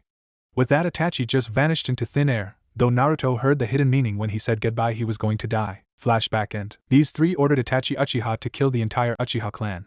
They may have had their reasons, but there were many ways that the issue could have been resolved instead of mindless slaughter, he said, pointing to Danzo and the two elders. That's not all Danzo has done. Where is your proof? Danzo asked as he narrowed his lone eye. Naruto simply put his hand on Konan's shoulders. This is Konan, friend of Yahiko and Nagato. I'm sure you remember her, Danzo. Danzo started to sweat at that. I have never seen her before. Well, if that doesn't suit you, how does this do? You were also responsible in delaying my return, Danzo, Naruto mentioned, his frown forming deeper. With my delay, Pain was free to do as he pleased. He terrorized and killed many of our troops, and those that didn't know my whereabouts back then were incapacitated or even killed. Did you know how many lives could have ended then? I know you've been hungering for power for years. Tsunade explained to me your reasons why you still run Root, and how she fervently opposed any idea and suggestion you had given. This proof shall be all that's needed. He raised a crystal ball to Fukasaku's hands, and the small toad held it firmly with his tiny hands. Jiraiya-chan explained to me once that the Hokage's office is filled with seals that the Sandaime Hokage installed without anyone's knowledge other than his own and with Jiraiya-chan's. He said to me that the seals were there to record in the crystal ball the events that occur whenever the Hokage was not around. The trigger of that seal would be the seal etched onto every Hokage that set foot in that office, through their clothing or otherwise. It was then that Naruto unfurled the gigantic scroll, and in it was the list of the active toads that reside in Myobokuzen. When we left the village to train Naruto, we left here with a summoner toad to send Naruto back to the village if ever he was needed. If one of ours were killed, their names would be erased from the active scroll. This is what happened in the events that Pain started his invasion of Konoha. They saw a picture of Danzo with his back turned from the viewers and saw that the man stabbed the summoning toad with a tanto. Hamura and Kohara looked at each other, and then to the fire daimyo, who frowned. Quite. It seemed that the reason why Naruto-kun was sent back later than expected was indeed because of Danzo. Even if Naruto weren't to return, Pain would have attacked nonetheless. I think I may have an idea of who is to become the next Hokage. But first Naruto started as he turned back to Danzo. You must pay for your crimes. He knew this was the only way to stop the man from being Hokage and gaining more power. If he had to kill the man, then so be it. Danzo, however, stood up, interrupting everyone's thoughts. You think I will simply surrender like this? How foolish! He exclaimed as two figures appeared in front of him. Fu Torian. Cover me, I'm going to release the seal on my arm. He slipped off his bandages to reveal a cast of some kind on his arm. It's a good thing I recalled these two when Pain attacked. With my Sharingan and Mokuton I will control the Kyuubi. I knew this would happen. Naruto said, sadly shaking his head. Naruto held his hand out, which was shimmering with wind, at the two root members and said, Futon, Tenran, wind release, Orchid Sky. A widening tornado-like blast was fired towards both A and BU before they could even move and were sent flying through the wall to the village center where everyone was located. I apologize for the disturbance, Daimyo-sama, but I must make sure the peace in Konoha is maintained at any cost, Naruto said as he smiled at the now stiff elders and Danzo. Boo. Straight away a couple A and BU shown up beside Naruto, as if already seeing him as their leader, which made the daimyo secretly smile at. Take those two to the cells underground, I have a worm to dispose of. Both A and BU grabbed the elders roughly, who started to shout in outrage before the A and BU vanished along with them. Naruto then turned to Shikaku.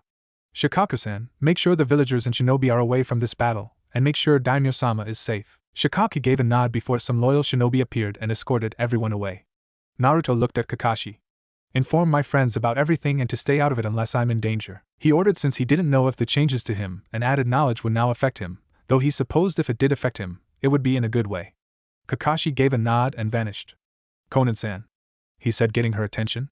I need you to be my backup. You could say this is a trial partnership. He finished with a smirk while she gave a nod and a small smile. Danzo threw down the metal casts and revealed his right arm, covered in numerous Sharingan. Implanted Sharingan. You sick son of a, you ordered them to be murdered and then you dissected their bodies? Naruto asked him with a look of disgust. It was for the greater good. Danzo replied casually. You and your greater good has brought nothing but murder to Konoha. Even other countries have been affected because of you and your bullshit. Naruto vanished before appearing with his fist in Danzo's jaw, sending him through the wall, crashing into the center of the village as the council chamber was close by. Konoha crater. Naruto jumped through the wall followed by Konan and started walking towards Danzo, who was standing up. Looking around, he noticed how every single living person was circled around the massive crater to see the battle. Sideline. What's Naruto doing now? Tenten exclaimed with a bit of exasperation at seeing the start of another battle. Kakashi then just appeared in front of everyone and explained everything about what happened in the council chambers, about how Danzo and Hanzo both attacked Nagato, leading him to creating Akatsuki, and about delaying Naruto's arrival. He left the part of the Uchiha massacre out though, as it was sensitive information. But everyone knew that Danzo was a complete traitor, so they just watched Naruto kick ass. Is Naruto fit for battle? Ino asked with a slightly worried look. I don't know, but Konan is with him right now, so he should be safe. Kakashi said, willing to trust her. How do we know we can trust her? Shino asked Kakashi. Kakashi glanced at him and noted most were looking at him. Naruto trusts her, and that's all I need to believe in her, he answered. Everyone gave slight nods of acknowledgement at that and looked down at the crater once more. All the civilians were a bit excited at seeing their hero fight, as they were unable to the first time. It was also better when they knew he was getting rid of a traitor. They always felt something dark coming from Danzo whenever they had walked past him or simply had a meeting with the man. Battlefield. Why don't you just give up now, Danzo? Naruto asked. He knew a battle with Danzo would be dangerous as he was a tricky man. Ha! You think after everything I've accomplished that I would just give up like that?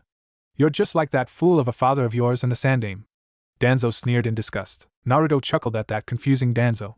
You say I'm like my father, then good. My father fought for his home. He sacrificed his life to make sure that we all go on to prosper. The Sandame was a great man as well. He protected his home for many years. And what did you accomplish? Some freak experiments. You're nothing but a second Orochimaru, Naruto exclaimed as his face was turning into more of a frown each time. Everything I have done was to ensure the survival of Konoha, Danzo said resolutely, believing every experiment, every failure and new addition to his body was for Konoha's future. No!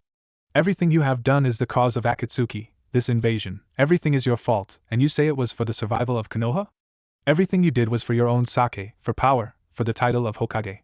The Shodame and Nidame entrusted Konoha to us, to protect and help make it prosper into something only they could dream of, and you spit on their graves with every action you commit. Naruto yelled, showing anger. Even Danzo didn't know he had. Never mind the entire crowd that was impressed with what he said. The title of Hokage is earned. There are no shortcuts to that title, and earning it by making people feel fear, it's pathetic. Sideline. Wow. I've never heard him so angry before. Anko said as Naruto's anger actually sent a shiver down her spine. It's because of how loyal he is to Konoha. Inoichi said, who was stood next to Ino, and the title of Hokage. Kakashi said, who had his book nowhere to be seen as he wanted to see how strong Naruto had become. What do you mean? Lee asked. The title of Hokage is something Naruto had dreamt of his whole life. The fact that someone uses unethical means and uses fear to gain the Hokage position. Sakura said as she had come to see the commotion while Shizen stayed with Tsunade. Well, remind me not to get him angry. Ino said as she was slightly freaked when Naruto's anger could be felt. Battlefield. Enough talk, Uzumaki.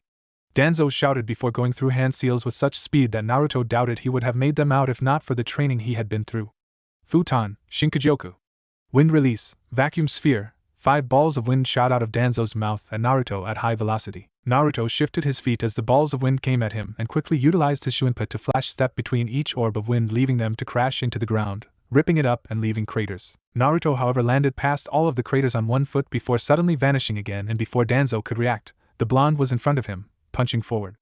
Ikatsu, single bone. Naruto's fist slammed into Danzo's midsection, getting globs of blood spat out of the man before the ground was ripped up and Danzo was thrown across the field while spitting up blood with each bounce. Naruto narrowed his eyes as he started thinking that was too easy when his instincts suddenly kicked in and he ducked a kick aimed for his head. Seeing it was Danzo, he jumped back to a safe distance. There's no way you could be unarmed from that punch. I created that while I was with Erosenin, and it has literally ripped bandits, and the in too. Naruto exclaimed as he looked to where he saw Danzo land, only for there to be nothing wrong with him. What are your tricks? He thought, while everyone who heard realized he had killed long before he had even returned to the village. Though if it was his first kill they didn't know, but it was still shocking seeing this new side of Naruto. You can't hope to defeat me, Danzo exclaimed. That strength was just like Tsunade's, only that was pure physical strength. What else are you hiding, Naruto? Naruto charged at Danzo with incredible speed with a spinning ball of chakra in hand. Rinnegan. Driving the jutsu into Danzo's gut, he was happy to see the man get blasted along the ground surrounded by the chakra of his jutsu before coming to a stop in an explosion. Naruto, who was completely focused on Danzo, did not see the fist that impacted with his face, sending him tumbling across the ground. Gripping the floor on a tumble, he eventually stopped and flipped up to his feet and looked up to Danzo, stood there, not even a hair out of place. Konan, seeing Naruto could be in trouble, jumped into the air where her legs started turning into paper before they attached to her back, creating large wings. Flapping them slightly, she aimed them at Danzo before unleashing a barrage of shuriken from them. Kami shuriken, paper shuriken. Thousands upon thousands of paper shuriken rained down on Danzo, which started kicking up dust while destroying the ground in the process. Stopping the assault, she flew close to Naruto as he simply stared intently at Danzo's figure that started showing through the dust. The dust eventually dispersed, revealing a completely unharmed Danzo. That's not possible. What's his secret? Were both shinobi thoughts. Sideline. Is he invincible? Kiba asked, wide-eyed at the fact that Danzo was alive. I didn't see anything strange happen, Kakashi said as he had his Sharingan out watching the match. Yamato, who had come just in case Naruto lost control, also looked bewildered. He had never heard of such a thing that made someone practically intangible to allow attacks pass through them.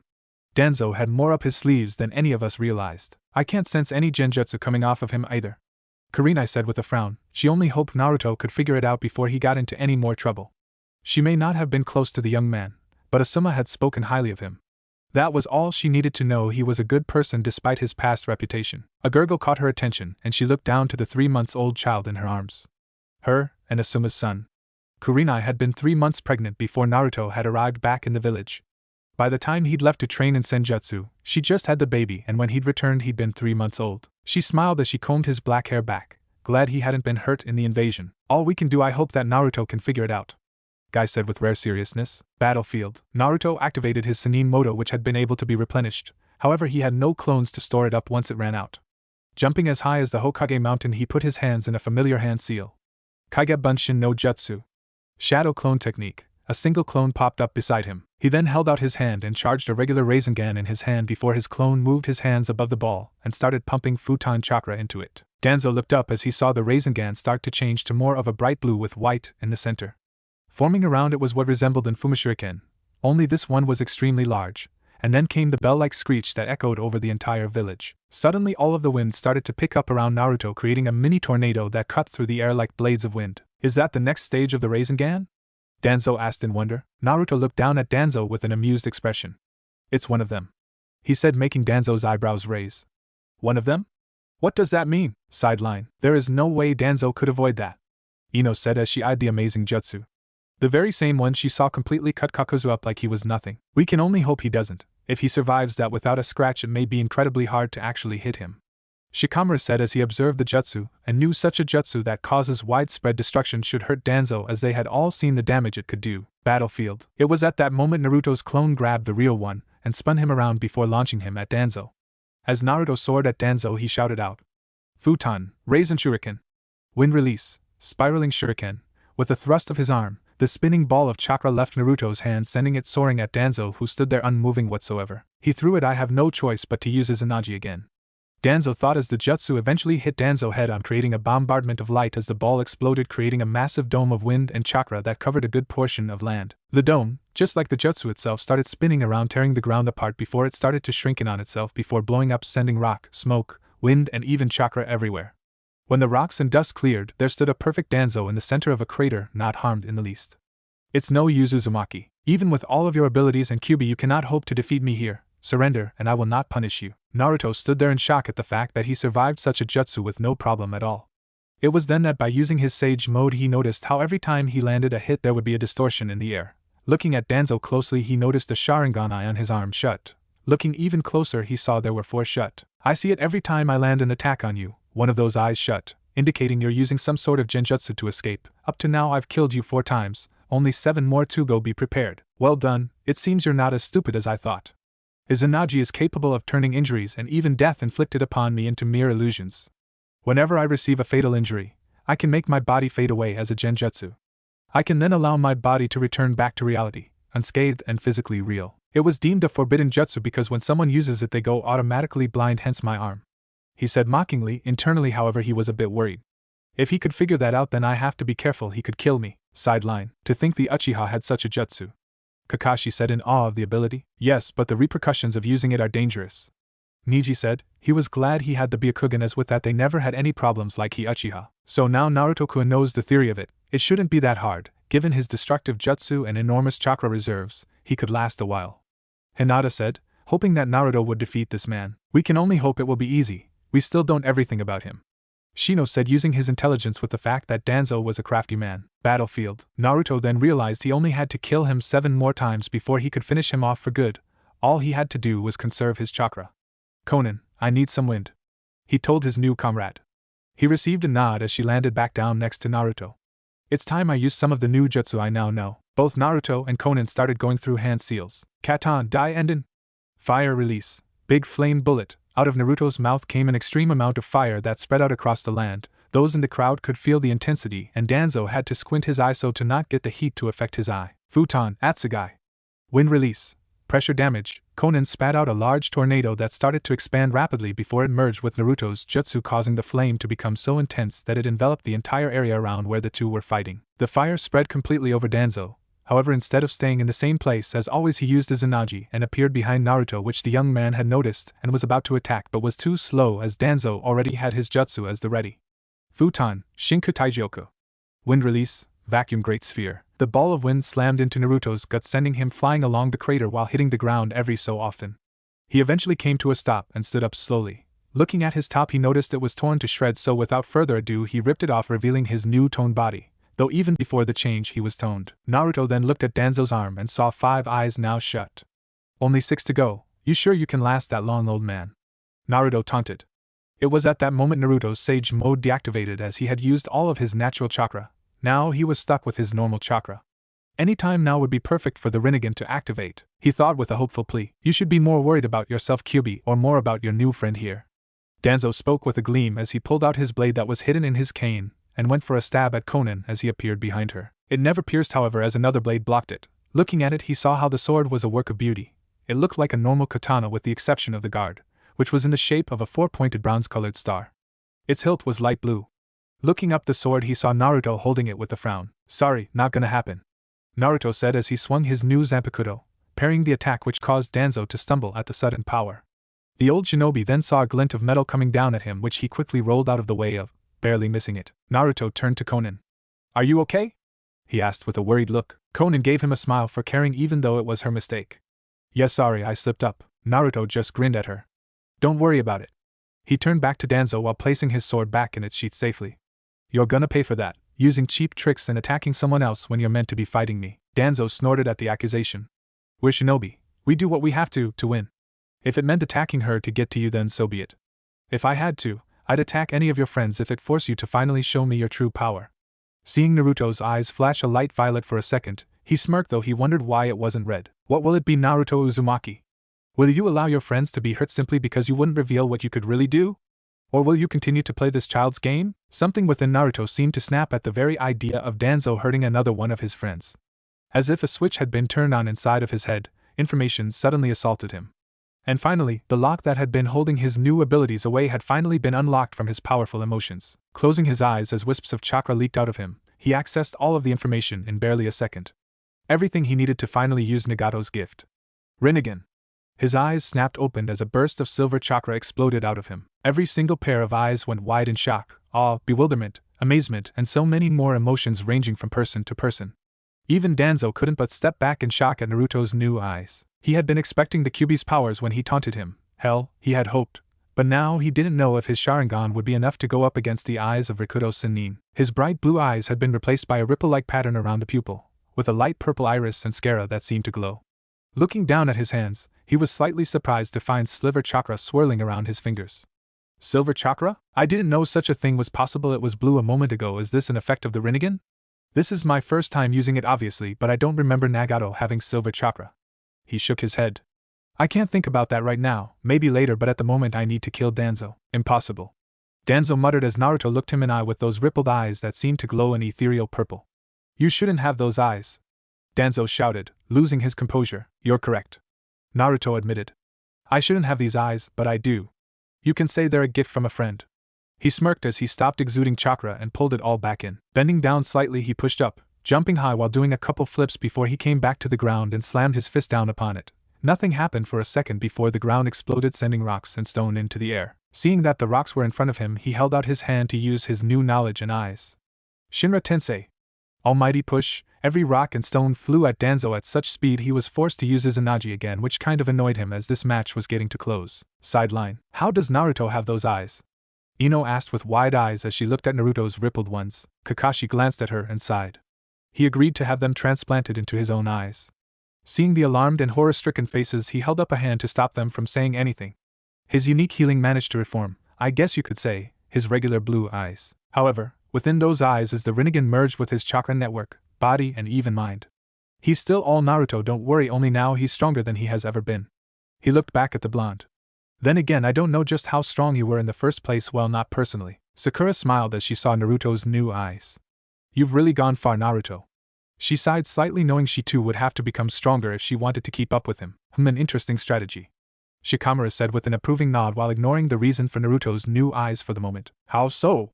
Chuji asked. Kakashi decided to explain instead. By kicking up all of the rocks, it blocks Danzo's view of Naruto, allowing him to surprise Danzo with any jutsu. It is more a surprise act if anything. Naruto is surely picking through all of the Sharingan on that fossil's arm.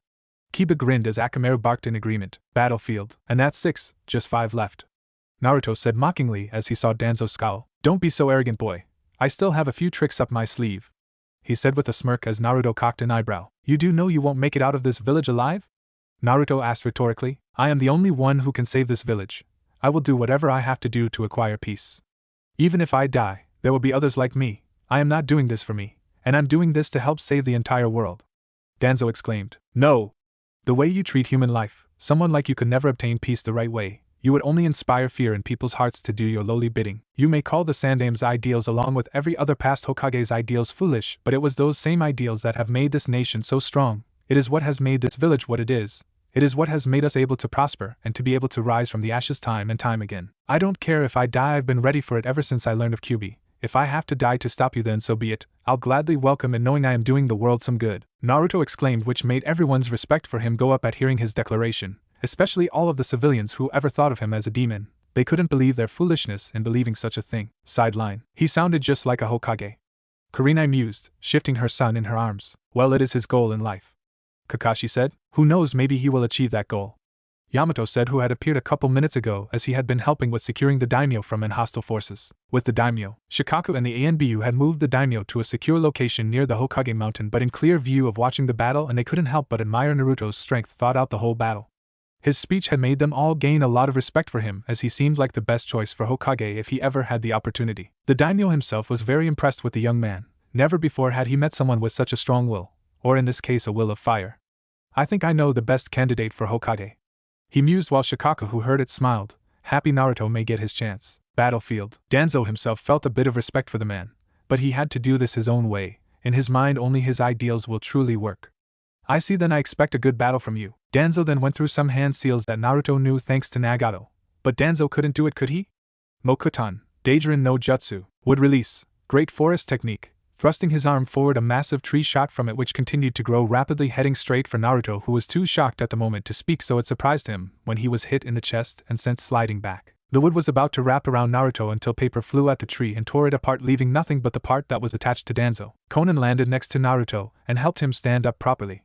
Impossible, you shouldn't have the Mokutan element. You're not even a Senju, Naruto said as he stood up while rubbing his chest as it hurt from the attack. That's right, I'm not a Senju. There are other means to gain the element, you should know that, Danzo said with a smirk as realization dawned on Naruto's face before it turned into a scowl. You bastard, you sick bastard! Naruto screamed, startling quite a few people, not understanding what was going on. How could you? Don't you have any morals? Like I said before, it was all needed in order to bring peace to this tainted world, Danzo said calmly. You call digging up graves and experimenting with bodies the way you intend to gain peace? Some in the crowd, especially the shinobi, realized what it was Danzo had done and couldn't believe someone would do that. Sideline. What does Naruto mean by digging up graves?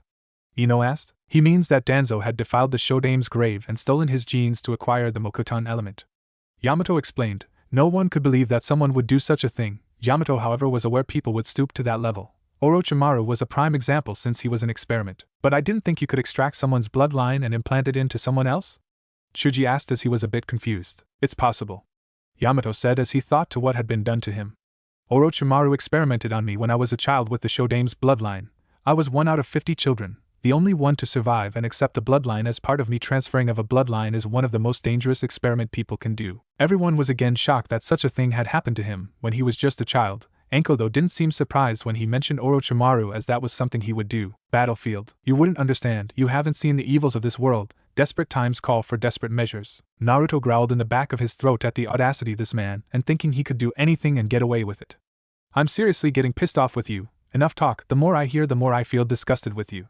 Flipping through hand seals, he called out a jutsu that he'd once seen before and now knew how to do it. Hayatan, Kakuryu Bofusetsu. Ice release. Black dragon blizzard. Punching forward, a black ether-like dragon emerged from it and soared to the heavens before it flew down at Danzo, hitting the ground, causing ice to spread out everywhere, while parts of the dragon left ice spikes sticking out of the ground. Danzo reappeared to the right of Naruto and thrust his tanto forward at Naruto's waist. It would have hit had Naruto not twisted out of the way and kicked Danzo in the face, causing him to back up slightly. And that's a 7, Naruto said with a smirk as he jumped back in midair and held out his hand whilst remembering Girin and accessing his mind to gain the information of one of her jutsu in all but a second. Kesho, Kyodai Rakuku Shuriken, Crystal, Giant Hexagonal Shuriken, a giant crystal shuriken, resembling a snowflake, materialized in front of Naruto's hand and started spinning rapidly before it shot off at such speed that the ground beneath it gained cuts just from the force cast from it. The giant crystal shuriken struck Danzo, cutting him in half before it hit the ground behind him, shattering upon impact. The two halves of Danzo faded away before they hit the ground. Naruto was slightly surprised when he heard a voice behind him. Futon, Shinkarenpa, wind release, vacuum serial waves. A blast of wind struck his back as several blades of wind struck him before he struck the ground hard while bleeding from numerous cuts. Standing up, everyone could see he had blood coming out of many areas of his body. However, it didn't seem to affect him as most of the cuts started to heal themselves up. That's 8 now. I'm close, but my chakra is running low, Naruto thought, since it was his first time using the Rinnegan and all of the new elements that seemed to be popping into his head more frequently since the activation. His chakra had been draining much quicker. That healing of yours is quite annoying and tiring, Danzo said as he saw how Naruto's wounds would heal up like he was grazed. Perks of being a sage and a Jinchuriki. Danzo then pulled out a kunai and said, Fukunakiri. Wind kunai blade. Taking a deep breath, he blew wind on the kunai, making a blade appear that resembled a scimitar. Despite its addition, it still weighed the exact same. Naruto flew through hand seals. Suetun, Suryuden no Jutsu. Water release. Water dragon bullet technique. A water dragon formed out of thin air in front of Naruto as he took advantage of his original Suetun affinity. The dragon let out a roar before it flew at Danzo, hitting him dead on, showering the immediate area in water. Danzo, though, used one more Izanagi to appear behind Naruto and stab him through the chest, just missing his heart. Everyone looked on in shock at what happened. Naruto had a blade pierced through his chest, while the blood dripped off the end of the blade.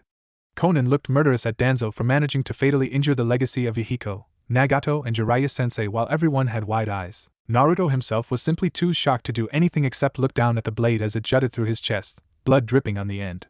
He couldn't believe he'd been struck, though. He hadn't even seen the old man move, let alone appear behind.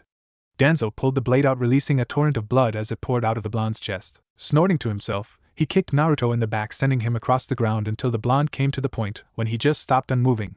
Everyone's heart stopped, though, thinking he was dead. Konan paper shined to Naruto's body and rolled him over, revealing he was still alive as his chest was heaving but blood dribbled down his chin. "Naruto, we have to get you out of here," she told him, noticing he was losing blood quickly. Naruto, however, just stood up on shaky legs and shook his head. "No, you need to get away, I'm going to kill him." Konan grabbed his chin in worry, making him face her. "Do not be reckless, you need medical attention." She couldn't believe how alike he was to Yahiko and Nagato the more time she spent with him. It was getting frustrating. Naruto smiled and glanced over to Danzo. "No, I need to do this now, otherwise we may never get another chance," he told her firmly. Konan sighed and let go of him. "Don't die. I've already lost everyone else," she practically demanded before she vanished, only to reappear with everyone else on the sidelines. As soon as she was gone, Naruto stumbled and gripped his chest. Looking down, he winced, seeing a blade-sized hole through his chest and back. "Damn, didn't think I'd get this injured. I would have been able to deflect him with Shinra Tensei, but I don't know if I have the chakra right now, especially since I have some new silver chakra that I don't know the capabilities of." He grit his teeth as he looked up, only to have his eyes widen as everything around froze as if time stopped. "What the?" His eyes went wider, though, when he saw snow falling from the sky and an icy chill drifting through the air. Feeling a loss of weight at his side, he looked down at his waist to find his sword dissolving into ice particles and floating to the area in front of him, where some kind of creature began to form before his very eyes. "What is this?" he asked himself, confused at what was going on. "Naruto Uzumaki Namikaze." Naruto looked ahead of him, and his jaw dropped.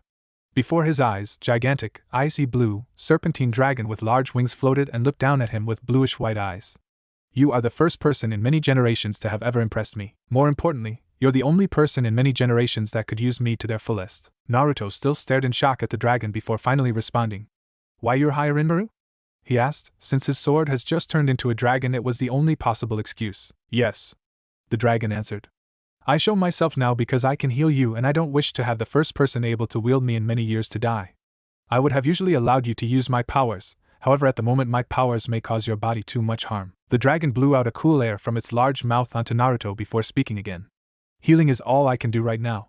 I have just transferred my own chakra into you to replenish your reserves. This may be classed as cheating to some, but I wish for you to live." The dragon started to slowly break away. "When it's time, I will appear once again. Until then I wish to see some good things from you." And just like that, Rinnegan was gone, returning into his sword that found its way back at his side. Naruto blinked at what he was told before looking back down at his injury to find it perfectly healed.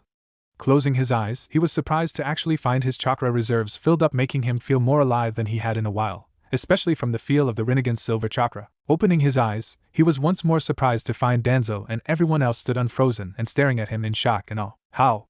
Danzo questioned with a look of disbelief. "How do you not have a scratch on you?" Naruto grinned as he gripped Rinnegan's handle, making Konan quirk an eyebrow from where she stood.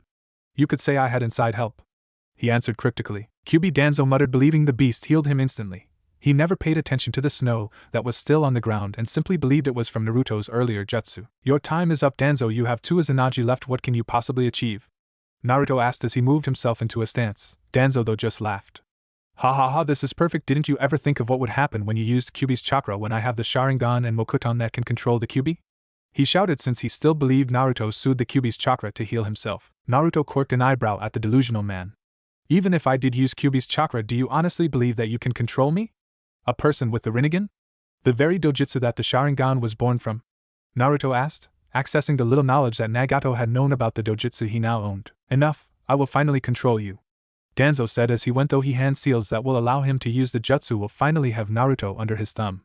Hokage Shiki Jijuin Jutsu Kakuan Niten Sui Shu, Hokage style 60-year-old technique. Kakuan entering society with bliss-bringing hands, slamming his hands on the ground. Wooden poles shot up from the ground that looked like totem poles with mouths on them like an animal. A blue chakra string then attached itself from Danzo's hands to Naruto's chest where he wore Tsunade's necklace. As Danzo was trying to pull the QB's chakra, he found that nothing was happening. Looking at Naruto, he saw a feral smirk that nearly made him piss himself. "I told you!" Naruto exclaimed before unleashing an invisible blast of chakra that sent Danzo skidding and breaking the wooden pillars. Naruto looked down at Danzo with a smile. "On my training trip with Jiraiya, I did much more than what was recorded. Whereas you probably believe all we did was focus on my basic training, taijutsu, and improving my Rasengan with a bit of controlling Kyuubi's chakra on the side, we did much more than that." Naruto held up his hand that now lit up with lightning and thrust it to the sky, sending an orb of lightning into the sky which gathered clouds almost immediately. Everyone looked up to see the clouds gather and lightning streak across them, gathering at a certain point. "On our first year away, we discovered I had 3 affinities. I know, it's shocking, the dead last having 3 element affinities." He grinned at Danzo's and everyone else's shocked looks. "Wind, water, and lightning were the elements I had an affinity for. We knew we didn't have much time to master each element with the time limit we had, so we worked on my right-un and Suiton the most. I'll admit that mastering those 2 elements was no walk in the park. It was hard, extremely so, but I did it. In the end, at least. In those 3 years I learned, created, and mastered jutsu for each element. I was even capable of combining the 2 elements to form the Ranton, storm release, element. I'd figured that this element was a Kekai Genkai, but Erosenin explained that some sub-elements can be created if the person's chakra nature was strong enough. As I'm sure you know, Danzo, Ranton allows a person to basically control the weather if the user has enough control over the element." He looked up to the cloudy sky that was practically glowing with lightning. "This is one of my right-un jutsu that I created. By using Ranton I can form storm clouds above us." Danzo grit his teeth as the lightning got even more powerful in the sky. "Why would you hide such abilities?" Danzo questioned. "So that the Akatsuki and people like you wouldn't know my true strength. I pretended to be dumb most of time, so I didn't give away just how much I'd improved because I knew someone like you would hurt my precious people to get to me for whatever reasons." Naruto explained as he looked back up at the lightning that was ready to burst. He closed his eyes as he remembered the first time he used the jutsu. Flashback. A 14-year-old Naruto Uzumaki stared ahead of him at a large bandit camp that contained at least 40 to 50 bandits. Each and every one of them had been pillaging and destroying villages. That wasn't all though, they had been kidnapping women of all ages, be it a mere 10-year-old child or 80-year-old woman. It was times like these, or to be more precise, people like this, that made him want to say fuck it and let the Kyuubi take over for a while just to make sure they all die painfully. Because no way in hell could these people have any humanity in them. He had sent a couple squads of clones into the large camp to retrieve all of the prisoners whilst the bandits were asleep or elsewhere. A minute ago he had received confirmation from one of the clones that all of the prisoners had been retrieved, and now he was simply standing there, preparing himself for what he was about to do. Closing his eyes, he pumped right-un chakra into his right hand, which soon sparked a light almost like Chidori before he snapped his eyes open and flung his hand into the sky, sending the gathered lightning to the night sky where it suddenly just stopped. After a moment, clouds began to be pulled towards the lightning he'd thrown up and began swarming it. As a large amount of clouds gathered together above the camp, lightning flickered and thunder roared with each passing second. It seemed the bandits had heard the commotion in the sky because they began appearing from their many tents and structures to see the sky above them, littered with storm clouds and a buildup of lightning in the center of it, flickering with its natural energy, as if it was going to pop. "Huh? What the hell is that? What the fuck is going on? Holy shit! Is that lightning building up? The women are gone. What? Shit! One problem after another. Now what are we gonna fuck? There's a kid up there. He must be the cause. What? Kill the little fucker then. I want me a woman to enjoy tonight. You heard the man. Kill that kid, fools." Naruto muttered, shaking his head as he looked up at the lightning ready to burst. "The last thing you monsters will see is the light." With a swipe of his hand down to the ground he uttered, "Right-un, Surayachi."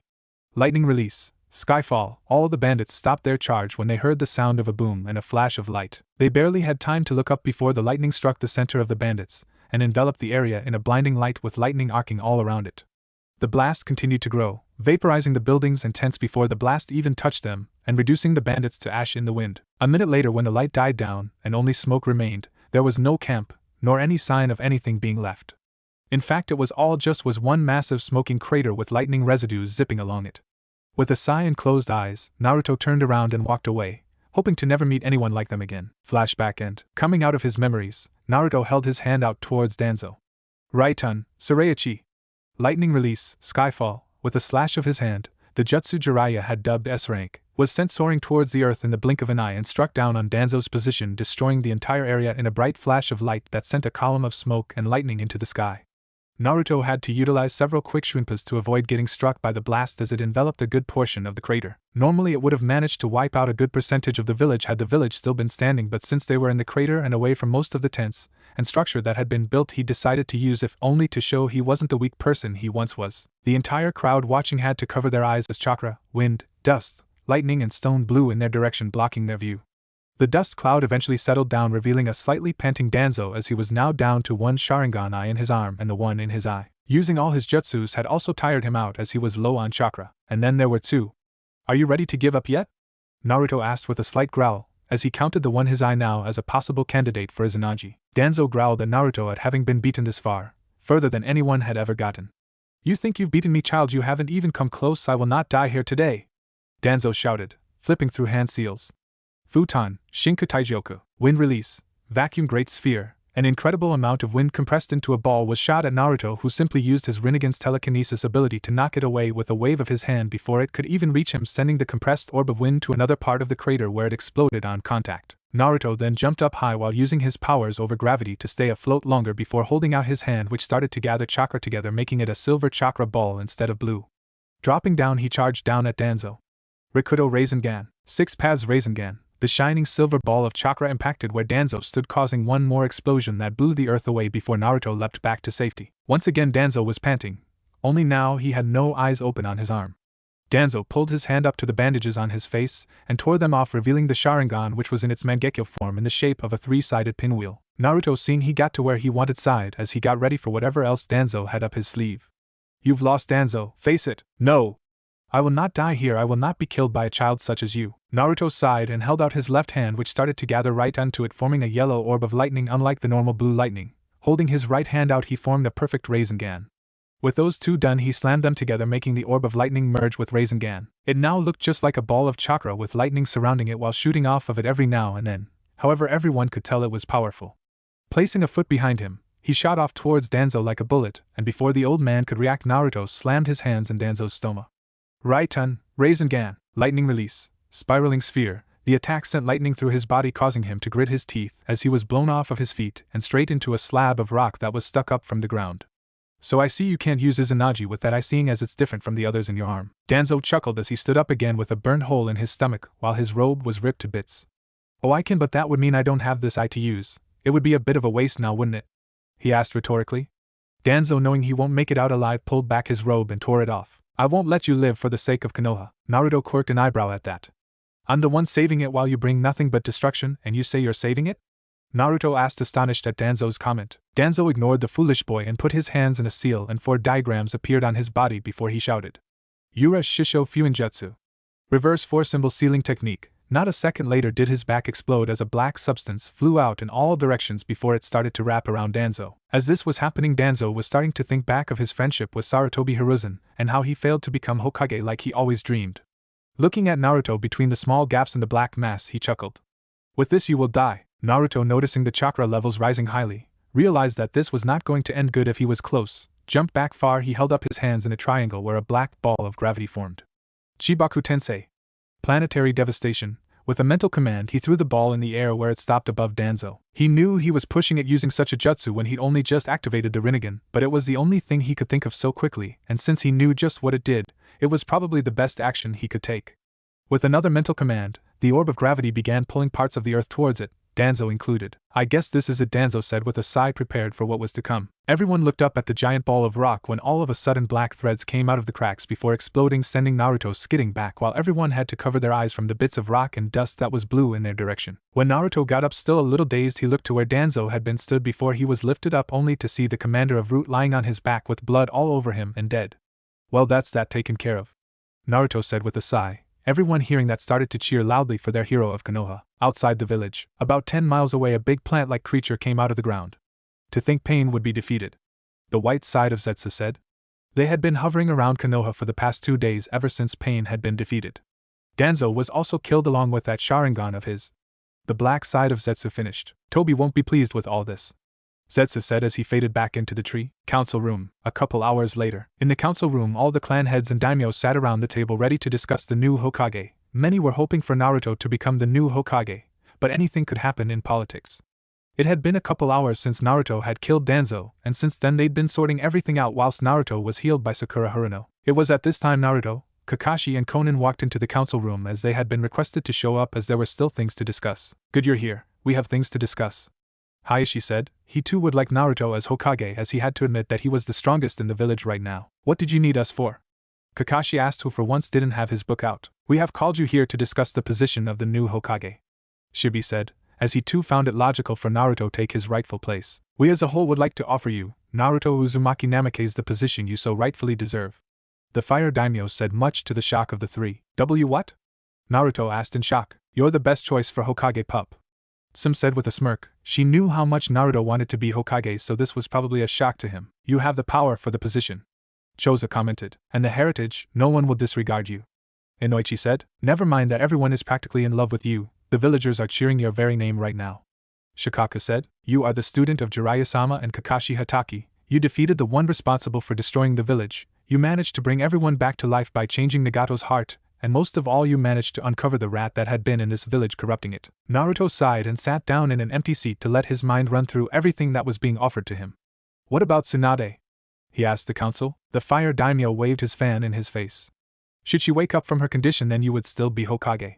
I, as well as everyone else here, understand the strength you truly hold. After seeing your battle with Danzo Shimura, displaying the Rinnegan dojutsu that the leader of Akatsuki has gifted you with, and your other amazing feats, you are the right person for the seat of Hokage, he said, since Naruto had explained a shortened version of how he gained the Rinnegan. I see. Naruto gave a nod as he closed his now blue eyes. It was true after all.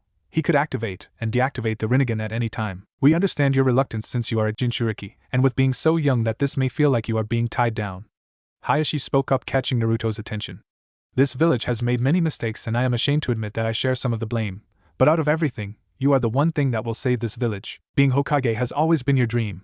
I think I can speak for everyone that right now, that this is the perfect time for you to follow in your father's footsteps and become the man we all know you can be. Naruto gave a nod in understanding. I know that being Hokage has always been my dream, and I gained this strength so that I can protect my precious people and this village from people like Akatsuki and Orochimaru, but I never imagined it would all be handed to me in a situation like this one. Naruto commented with a sigh. But I still need to train. I haven't mastered half of the jutsu I know now. As you know, I'm new to my Rinnegan and I still don't understand everything there is to it. Naruto, as he looked down at his sword tied to his waist. I still need to find some way of contacting Hirimaru. My lord, you are giving a job of great importance to a child? But this is unheard of. One of the daimyo's advisors asked, shocked. Kaze no Kuni, Land of Wind, has done the same in Sunagakure no Sato, has it not? There were also rumors that this young man is responsible for the countless allegiances we have been receiving as of late, not to mention he is the child of Minato Namikaze. It would be great for Uzumaki-san to rise in this world as a political figurehead. He's already on a level that rivals Jiraiya. An S-rank warrior of one so young is hard to come by. The fire daimyo countered in a sagely manner. Most of the members seemed to nod at this. Even Naruto slightly. Will you accept, Naruto Uzumaki?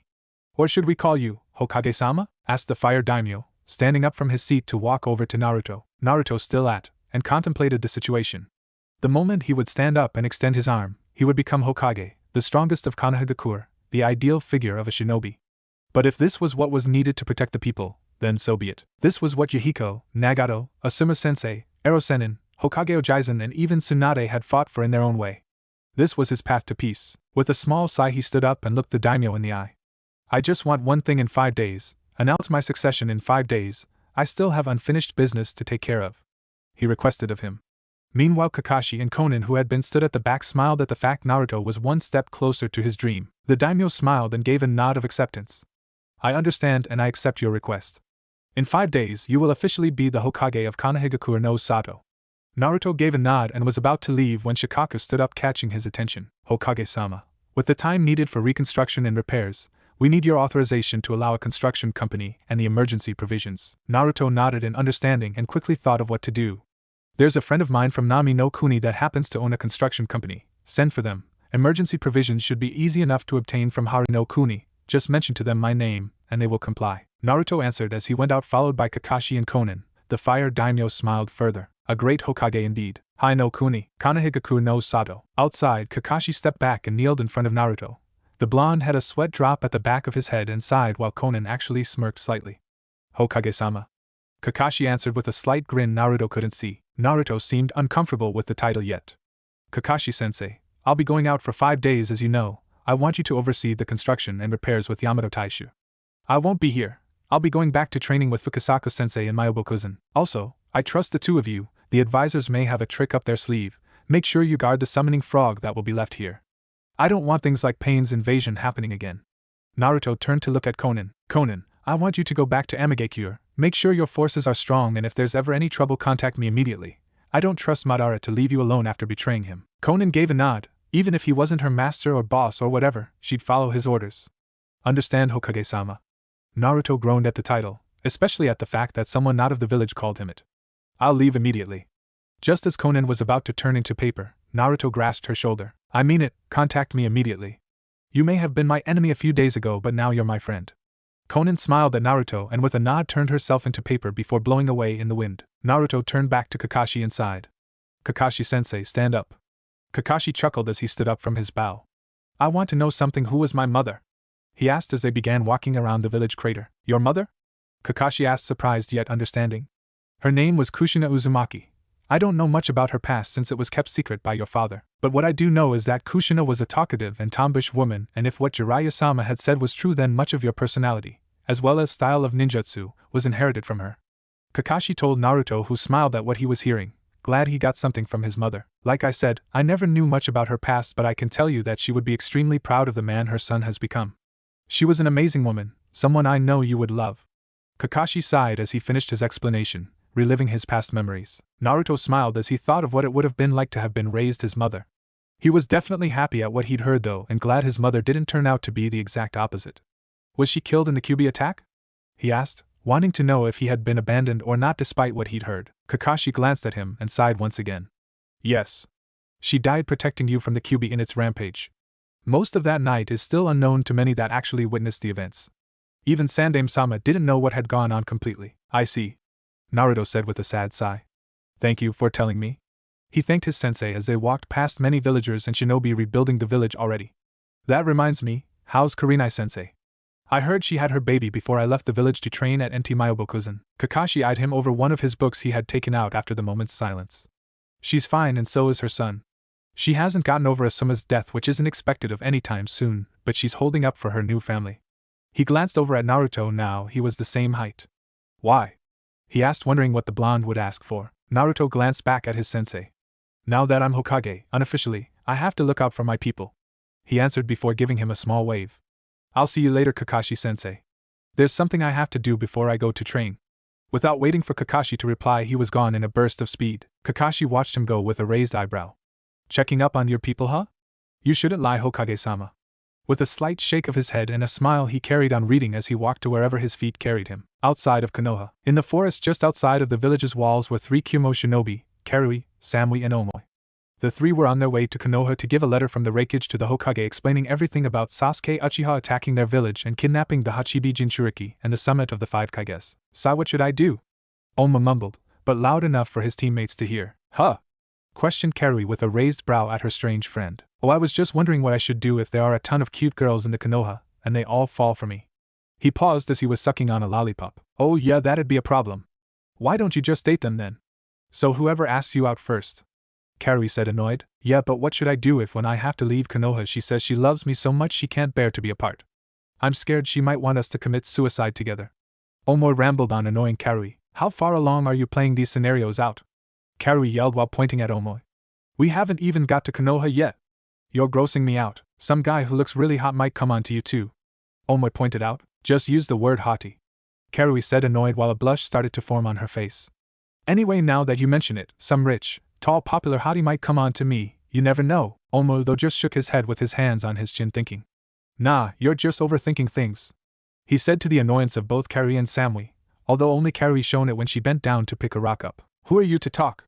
She shouted, throwing the rock at him, which he dodged, causing the rock fly over the trees. What if that rock had hit a boulder, and the boulder crumbled, and then the pieces of boulder caused another boulder to crumble, and then it caused a huge avalanche, and totally buried Konoha? Omoi asked repeatedly, pointing in the direction of where the rock had been thrown to. You're the one overthinking things. A few minutes later all 3 were stood on the village walls looking over at what was just a crater, not a building in sight to be seen. Each had shocked looks and a guilty look on Karui's face as she thought it was her fault from throwing that rock before. No way. I didn't do that on purpose. Did that little pebble really cause all this damage? Karui cried hysterically. Karui, what have you done? Omoi exclaimed in horror. Samui smacked her head at their antics while rubbing her shoulders. Don't be ridiculous. Let's go find someone to talk to, she said, leading them away towards a tent, elsewhere within the village. Think we can still use this wood? Kotetsu asked the shinobi with him as he knelt by a massive plank of wood. Yeah, probably.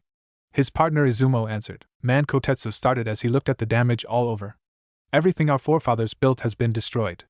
I can't believe there's nothing left. The village isn't all they left us. Genma said as he chewed on a saban. We're still here. Yamato finished as he immediately went through hand seals. Mokutan, Renchuka no Jutsu. Would release. Serial pillar houses technique. Houses started popping out of the ground in a long line as Yamato slammed his palm on the ground. Whoa! A shinobi cried. At this rate Konoha will be rebuilt in no time.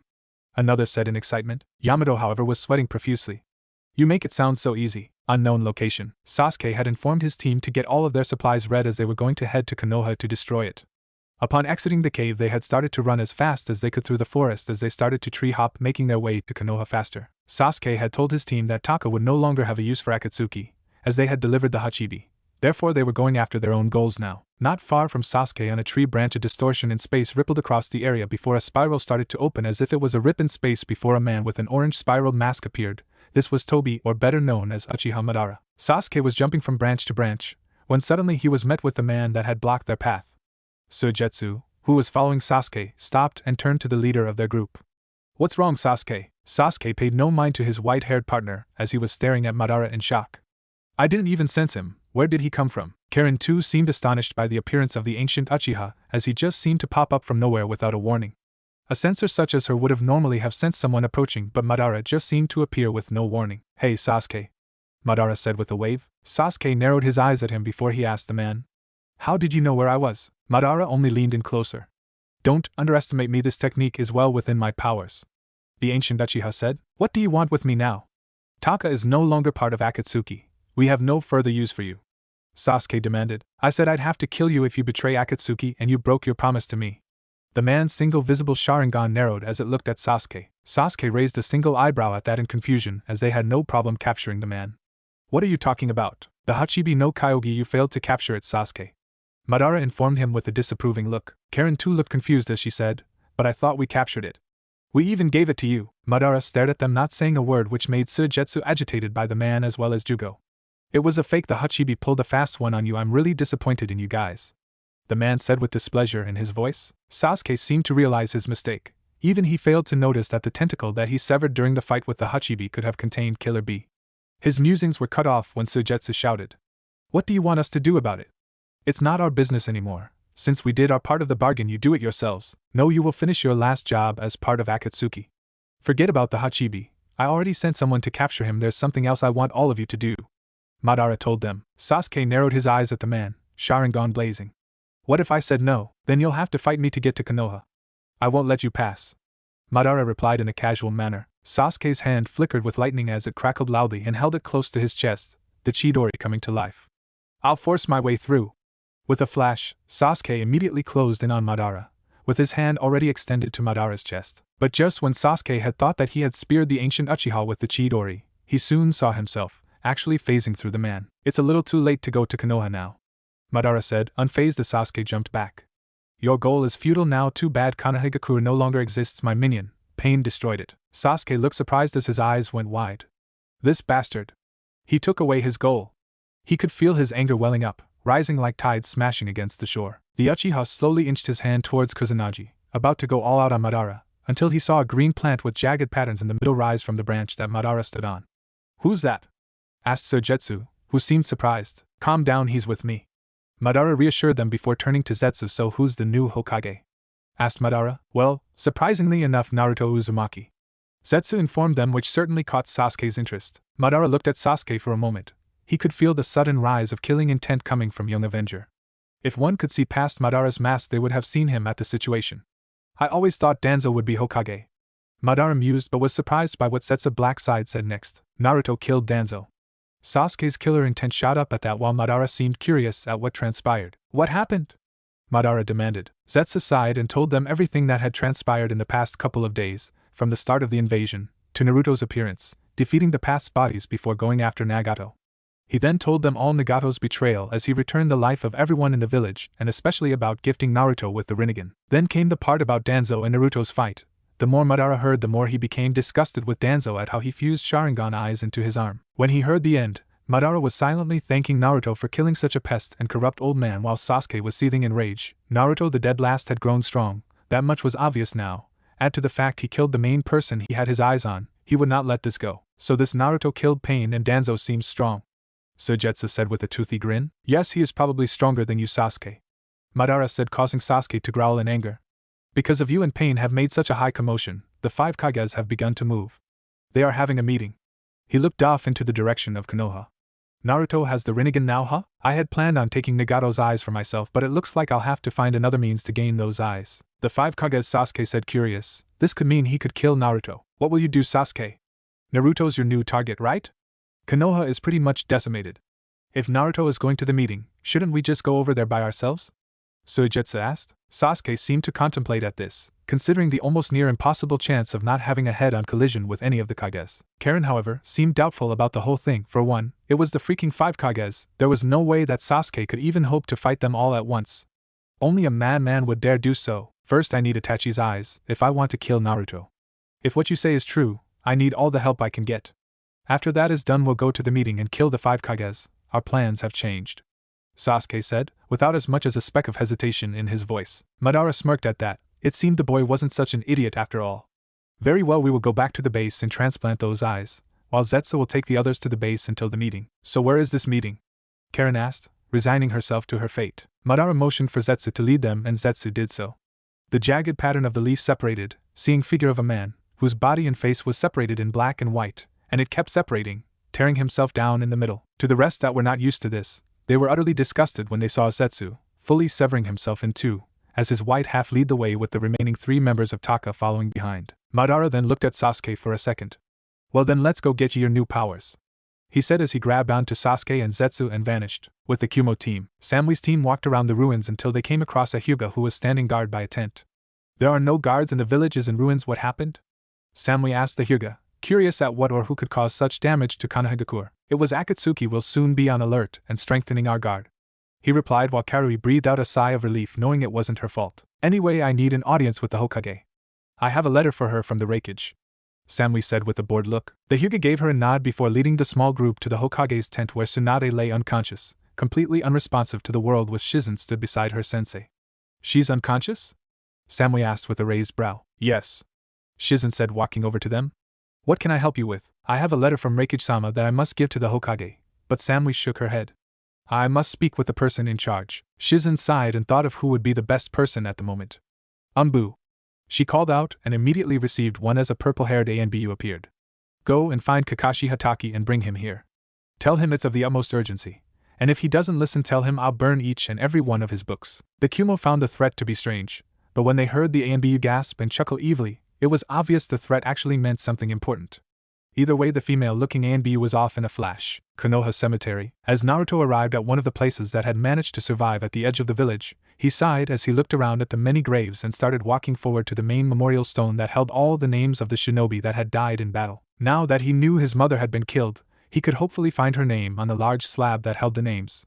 This was his first time ever coming to see the slab of names in his 16 years of life. Mostly because he had never had anyone to go there for, but after the Sandaime had died he had simply been afraid of going because he was ashamed of himself for not being powerful enough to do anything. But now, with losing more people that meant more to him than anything else could, he had to see them, and hope that wherever they were proud of him. Especially with becoming Hokage at such an early point in his life. Reaching the memorial stone, he looked at the names until he found his father by the top, Minato Namikaze. Just looking at the name reminded him of seeing him in his mindscape when he lost it with Kyuubi's chakra. Flashback. Naruto looked up wide-eyed as he was whisked away by a figure, as he had just been about to tear the seal off that would unleash the Kyuubi. Standing directly in front of Naruto was Minato Namikaze, the Yondaime Hokage, with a small smile on his face. Hey there, son, Minato said with a small smile. Naruto's mouth opened and closed wordlessly, unsure of what to say. He'd always had his suspicions since he'd come back to the village, since no one had blonde spiky hair. Well, the Yamanakas had blonde hair, but their hair was simply too light for the color he and the Yondaime had. Now though, everything was so clear to him. Hey there, Dad, he eventually replied, finding the word dad strange on the tip of his tongue. I sometimes had my suspicions, but Hokage Ojaizen would never tell me the truth. I just didn't bother asking Erosenin or Bachan in case they lied too, Naruto admitted. Minato grinned and scratched the back of his neck. I guess Sarutobi didn't tell you after all, huh? Sarutobi wanted as little information about the Kyuubi as possible to be given out to the public. He placed a hand on Naruto's shoulders. If anyone had known you were my son, Iwagakure would be after you. You would be in constant danger. Naruto looked up to his father and sighed, and before Minato could react, Naruto had punched him in the stomach, and he wasn't holding back anymore. Drops of blood were forced from Minato's mouth due to the completely unexpected punch. He looked through squinted eyes up at his son, who was staring at him with a neutral expression, one from what Minato knew he only used when he was being completely serious, and joking just simply wasn't on his list of things to do. "Why did you seal the QB in me?" Naruto questioned, with a voice empty of emotion. Minato sighed as he righted himself. "I sealed half of the QB's chakra in you, Naruto, because I knew someday you would use it as your own. You're my son after all." He smiled slightly as Naruto started to relax. "I know I've caused you a lot of grief and pain, it makes me the worst father out there, but all I can do is apologize, and I know even that's never enough, but, Dad." Naruto interrupted his father's rambling with a small smile. "Right." Minato grinned sheepishly. "I had a good reason for doing what I did. Years ago, when the QB first attacked the village, I learned something. Someone was hiding in the shadows, controlling the QB's every move. So, the QB didn't mean to attack?" Naruto asked in shock. "No." Minato shook his head. "There was a shinobi of unfathomable power. No one could ever face him without a very unique set of abilities. I'm sure he'll attack again." Minato informed his son. Naruto looked down. "But the village has been obliterated," he said with a bitter chuckle. "Right, I saw from inside here." Minato acknowledged. "I know what happened to Jiraiya-sensei, too. Was Pain the one that sent the QB to attack when I was a baby?" Naruto asked his father. "No, it wasn't him." Minato shook his head before sighing. "It was that man with the orange mask, from the Akatsuki. On that night he saw through every move I tried to make. I don't know who he is exactly, but he is no ordinary man, that I'm positive of. I'm almost positive he's the one giving orders to Pain as well." "That doesn't make sense. Pain already hates everything Konoha stands for. When he was just a kid, his village was destroyed, his parents were killed by Konoha. In the end, he would have attacked Konoha anyway." Naruto explained with a tilted head, trying to think of everything. "I see," Minato muttered. "Then that's all the more reason this man would use Pain." He lowered his eyes. "As long as the current shinobi system remains in place, we may very well never have peace. He asked you for your solution earlier." He looked Naruto in the eye, who looked at him with a sort of lost look. "Figuring out the answer will be long and hard. War breeds from our desire to protect those dear to us. As long as there is love, there will be hate, hate used to and directed by shinobi. While this remains unchallenged, hatred, that monstrous hatred, will eventually give rise to a new Pain. Pain may be Jiraiya-sensei's killer, but if you think long and hard, you'll realize that he was created by the chaos and strife of our world. To be a shinobi is to be at constant war against hate. It holds true for all of us. Jiraiya-sensei made it his mission to end all hate once and for all, a mission he left to you. I can't let Pain go." Naruto muttered before looking at his father in the eye, eyes blazing. "I can't let him get away with this. Kakashi-sensei, Shizen-chan and many others are dead because of him." "Right," Minato muttered, with his eyes downcast. "Dad, what am I supposed to do?" Naruto gave his father a look, pleading for answers. He was smarter and more powerful than people knew, but even so, he was still young. "You'll have to find the answer yourself." The Yondaime Hokage spoke softly. "I don't know either." Naruto grit his teeth at that. "How the hell am I supposed to figure out something Erosenin and you, the Yondaime Hokage, couldn't? Stop dumping all this shit on me," he shouted, getting frustrated that he was being shoved with so many responsibilities. Minato smiled and placed his hand on Naruto's head, brushing his hair. "You'll figure it out someday," he said with a smile. "I know you can do it." Naruto just looked up at him with mouth agape at how his father could have so much confidence in him. Hey, a parent always believes their kids can do anything, no matter what. "Now, it's almost time for me to go, my chakra's running out." Minato looked down at the seal on Naruto's stomach that was just a black hole. Lowering his hand, he placed his hand so his fingers were pressed around it. "I'll redo the seal, but this will be the last time." With a twist of his wrist, the seal was back to how it was meant to look. Naruto looked up from the seal to his father fading away. "Konoha will rebuild. It's all in your hands now, Naruto." Naruto gave Minato a confident nod of his head. "Thank you, Dad." Just as his father was leaving his mind, he heard one last thing. "Tell Tamari hi. You wouldn't believe how proud I am you found someone like her in your life." Flashback and, smiling to himself in remembrance, he looked beside his father's name, and found his mother there that read, Kushina Uzumaki Namikaze. That kind of surprised him since he wasn't sure if their marriage was a secret or not. But it kind of annoyed him that if he had grown some balls a few years ago, he would have eventually figured out who his parents were before having to find out when he either loses control of QB or forced to ask someone else. Looking along the large slab of shinobi names, he came upon someone who had raised him for a good while and trained him to be the man he was today. Jiraiya was clearly written into the slab, well, more chiseled into it, but either way the name was there, though something occurred to him. Didn't Jiraiya have a last name? Shrugging, he closed his eyes as memories assaulted him. Flashback. "Naruto!" Jiraiya shouted, causing a 14-year-old Naruto to stop what he was doing to look back at his sensei who was walking towards him where he sat on a rock. "What are you doing, huh?"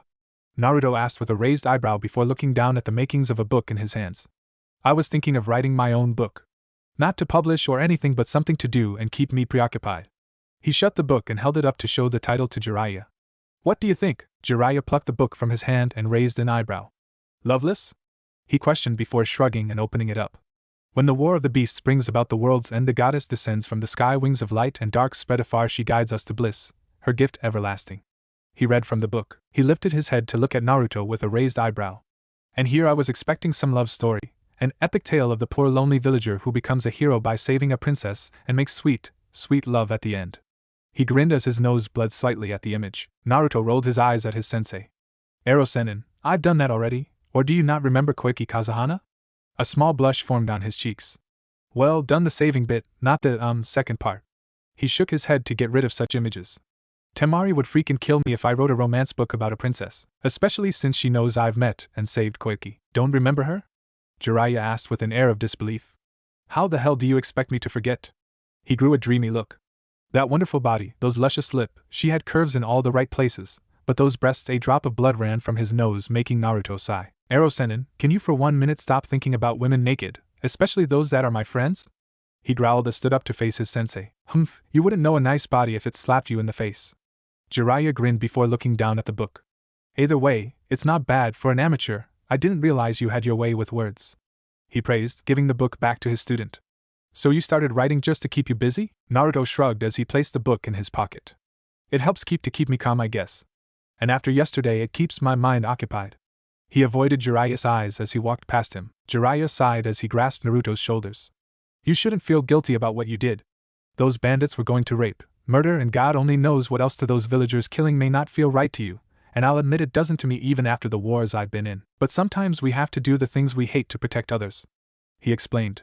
"I'm proud of what you've been able to do at such a young age, Naruto. Using such a jutsu that you used yesterday, using Rantan to actually bring your jutsu to life is something many shinobi can't even dream of. Rantan, Suraichi, Lightning Release, Skyfall, is an S-rank jutsu, Naruto. You're only 14 and you was able to create a fear jutsu such as that from scratch. The Sandaime would be proud of what you're capable of now." Naruto sighed as Jiraiya dropped his hand. "It doesn't make it any better about killing those bandits." He smiled up at his sensei a second later. "But thanks about that jutsu. That was the first time I'd even tried to use it. It was freaking awesome." He grinned with a pump of his fist, making Jiraiya laugh. "Come on, Squirt, we still have your Suiton training to get through. You may have mastered Raiton, created a bunch of jutsu in such a short time, but there's still more to do." He looked down at Naruto. "This kid, he's a quicker learner than Minato was. That village doesn't realize just what kind of diamond they have." He shook his head as he followed Naruto. Flashback end. He was pulled from his thoughts as he heard soft footsteps behind him. Standing up, he turned around to find Kurenai Yuhi, her red eyes shining as she stared at him in a slightly surprised manner. Most likely because those familiar with had been informed that he wouldn't be awake for 3 to 4 days. Obviously, they didn't account for his healing abilities. "Naruto, I didn't realize you had awoken." Kurenai spoke softly, like she had always done whenever they met. Naruto smiled at the older woman. "I've been kinda hiding away for a bit. All of this attention is new to me, so I'm not really comfortable with it just yet," he explained with a sheepish smile. Kurenai giggled lightly, placing a hand over her mouth. "I see. I guess having the attention of every villager and shinobi can be a bit overwhelming, especially given your history with them," she said understandingly. Naruto gave a nod before noticing the little bundle in Kurenai's arms. "So, you really did have the baby just before I left to train, huh?" he asked softly, and a small smile as Kurenai adjusted her son in her arms. Kurenai smiled down at her son before looking up. "Yes," she said before moving closer to the memorial stone. "He's 3 months now, and well, I can't seem to let him out of my sight." Naruto turned around to face the memorial stone like Kurenai and looked at the name Asuma Sarutobi. "I had always planned that when the baby came, Asuma would always be here, to see his son grow. I never expected that on that mission that he would." She let a tear roll down her face while Naruto closed his eyes at the painful memory of hearing from Yamato that Asuma had been killed. "I'm sorry," Naruto said, startling Kurenai from her thoughts. "Akatsuki have taken so much from this village and its people because of the monster that I hold." He clenched his fists in anger at the organization he now knew was led by Madara. "If this beast wasn't inside of me, then he was cut off," as Kurenai placed her hand on his shoulder and squeezed to get his attention. "It isn't your fault. Maybe years ago, when all anyone knew was rumors, I may have blamed you, but now I just can't. If it wasn't you the Kyuubi was sealed into, then it may have been someone who would eventually use its power for evil or selfish reasons." She smiled at him as she dropped her hand. You were the best person to hold the Kyuubi. People may have not realized it in the past, but even I and the other Jonin know you could have let it take control at any time and take revenge on the villagers, but you didn't. We may have only spoken in the past due to your relationship to Asuma, but I can speak for everyone else when I tell you that we chose to fight Akatsuki because they wished to take away someone that's important to us all. She smiled at him and she absently noticed he was now taller than her by a couple inches. You're our friend, and we protect our friends, even if it's from Akatsuki. Naruto smiled back at her, slightly surprised at her words since other than speaking to her when she'd been with Asuma, they never really spoke otherwise. Thank you? Naruto gave a nod before looking at her son. What's his name? Kurenai gave another small smile as she looked down at her and Asuma's son. It may not be original, but since he looks so much like his father, I named him Asuma Jr. She raked a hand through her son's short black hair. Naruto smiled at the name, and could definitely agree with her on looking like Asuma already. I promise, Asuma-sensei, I'll protect your kid, even if it means sacrificing myself, just like you did against Akatsuki. Flashback. Ichiraku Ramen. Naruto. How's your futon jutsu coming along? Naruto looked up from where he was slurping on some ramen noodles to see Asuma-sensei sit beside him. Taking a gulp, he swallowed the noodles. Asuma-sensei. Naruto greeted with a smile. Pretty good, I just finished going through that last scroll you gave me of C-rank jutsu. Using my Kage Bunshin to learn and master them all is coming in pretty handy. If I had known about using this way while I was away with Erosenin, I'd be much stronger by now, he answered Asuma. You're already strong, Naruto. Asuma chuckled as he ordered a bowl of ramen himself. Looking at Naruto, he almost laughed seeing the wide-eyed stare of Naruto. You don't think I've noticed? When you've been a shinobi as long as I have, it doesn't take much to see things others don't. Don't worry, I won't tell anyone what you can really do, but here he turned serious. How long are you going to hide your true strength? Naruto sighed as he raked a hand through his hair and frowned. I don't know. I've been doing so to not attract attention from Akatsuki or inside forces, but all it's done, it prevented me from helping anyone. I couldn't even help Sora from his pain, or stop that Kazuma, or hell, even that freaky woman that kept trying to kiss me. Naruto sighed as he twirled his chopsticks through his fingers. Naruto, no matter how strong you are or what powers you hold, you can't always defeat your enemies or save everyone. Asuma told him as he slurped up some noodles. If that was the case, we'd never have long-lasting wars and no one would ever die. The most you can do is simply do what you can and give it your all. Naruto looked thoughtful for a moment before giving a nod. I understand, it's just hard. Asuma chuckled as he plucked a scroll from a pocket and placed it in front of Naruto.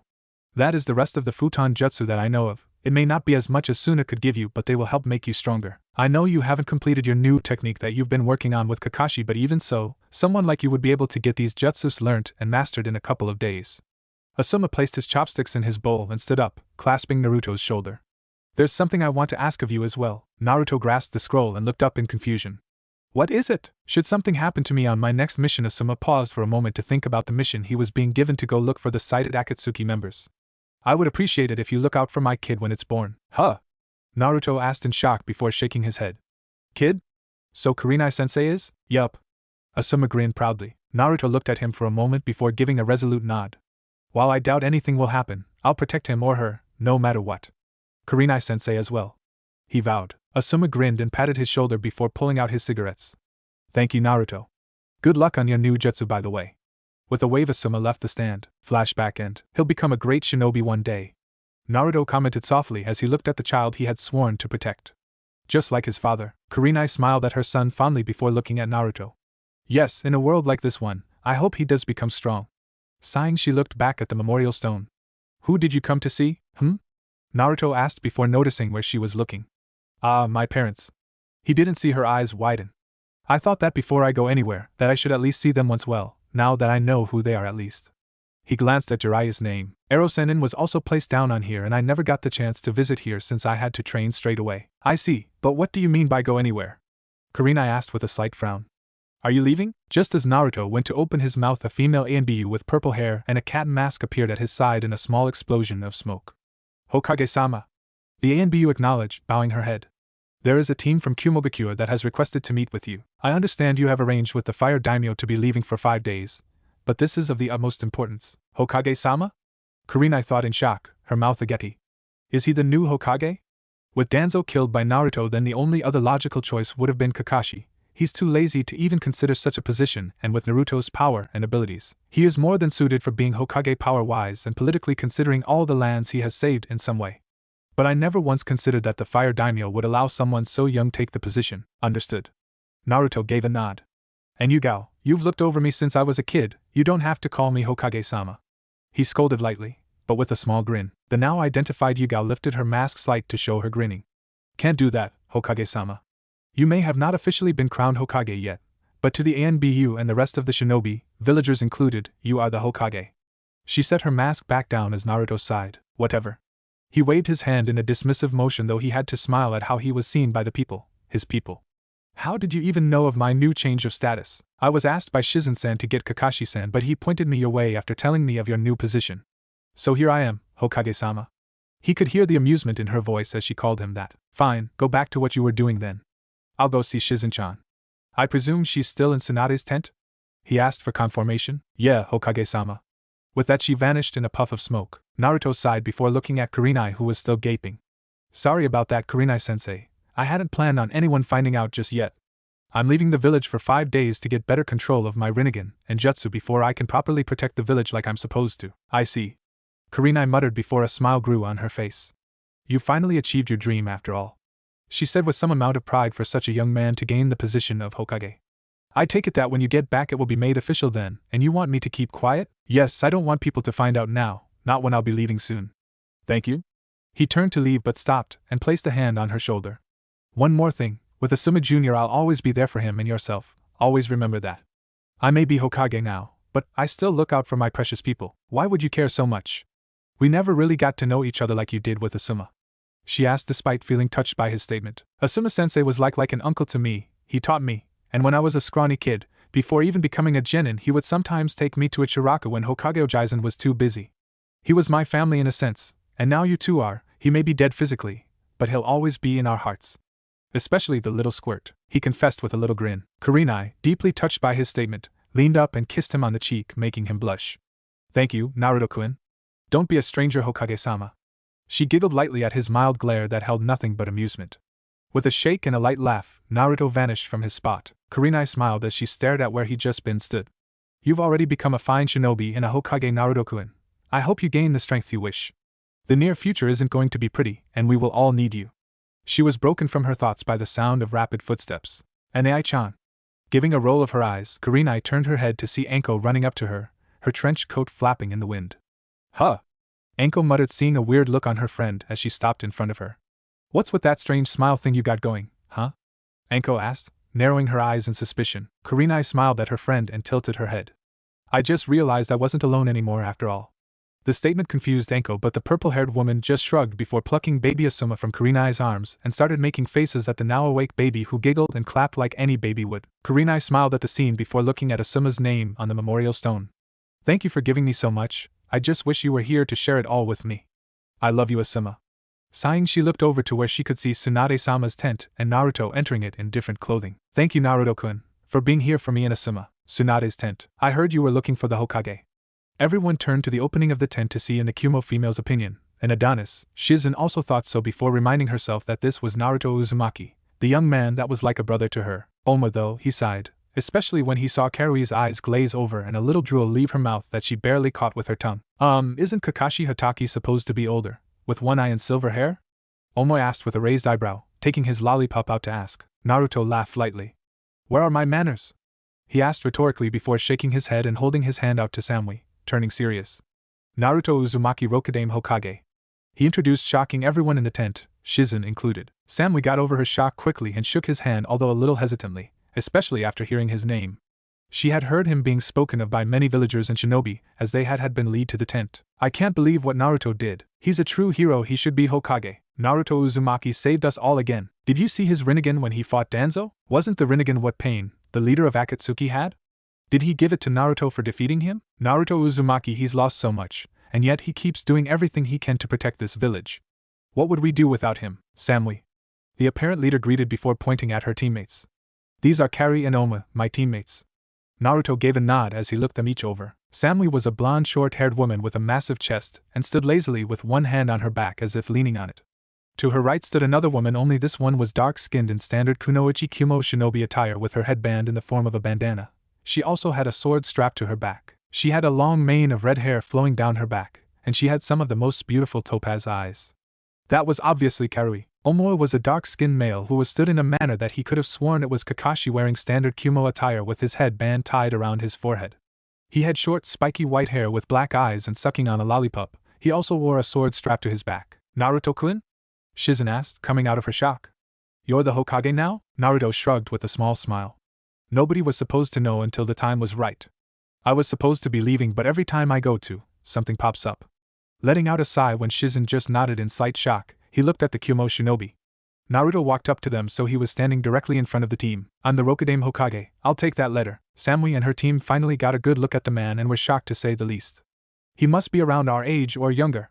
Was the same thought that ran through all three heads. Stood before them all was the new Naruto Uzumaki, his sparkling blue eyes staring at them all with amusement, especially Shizen. He wore the standard attire, which was a standard Konohanin uniform, only instead of the usual blue this was black with 2 bands each on both of his sleeves along with a dark green flak jacket.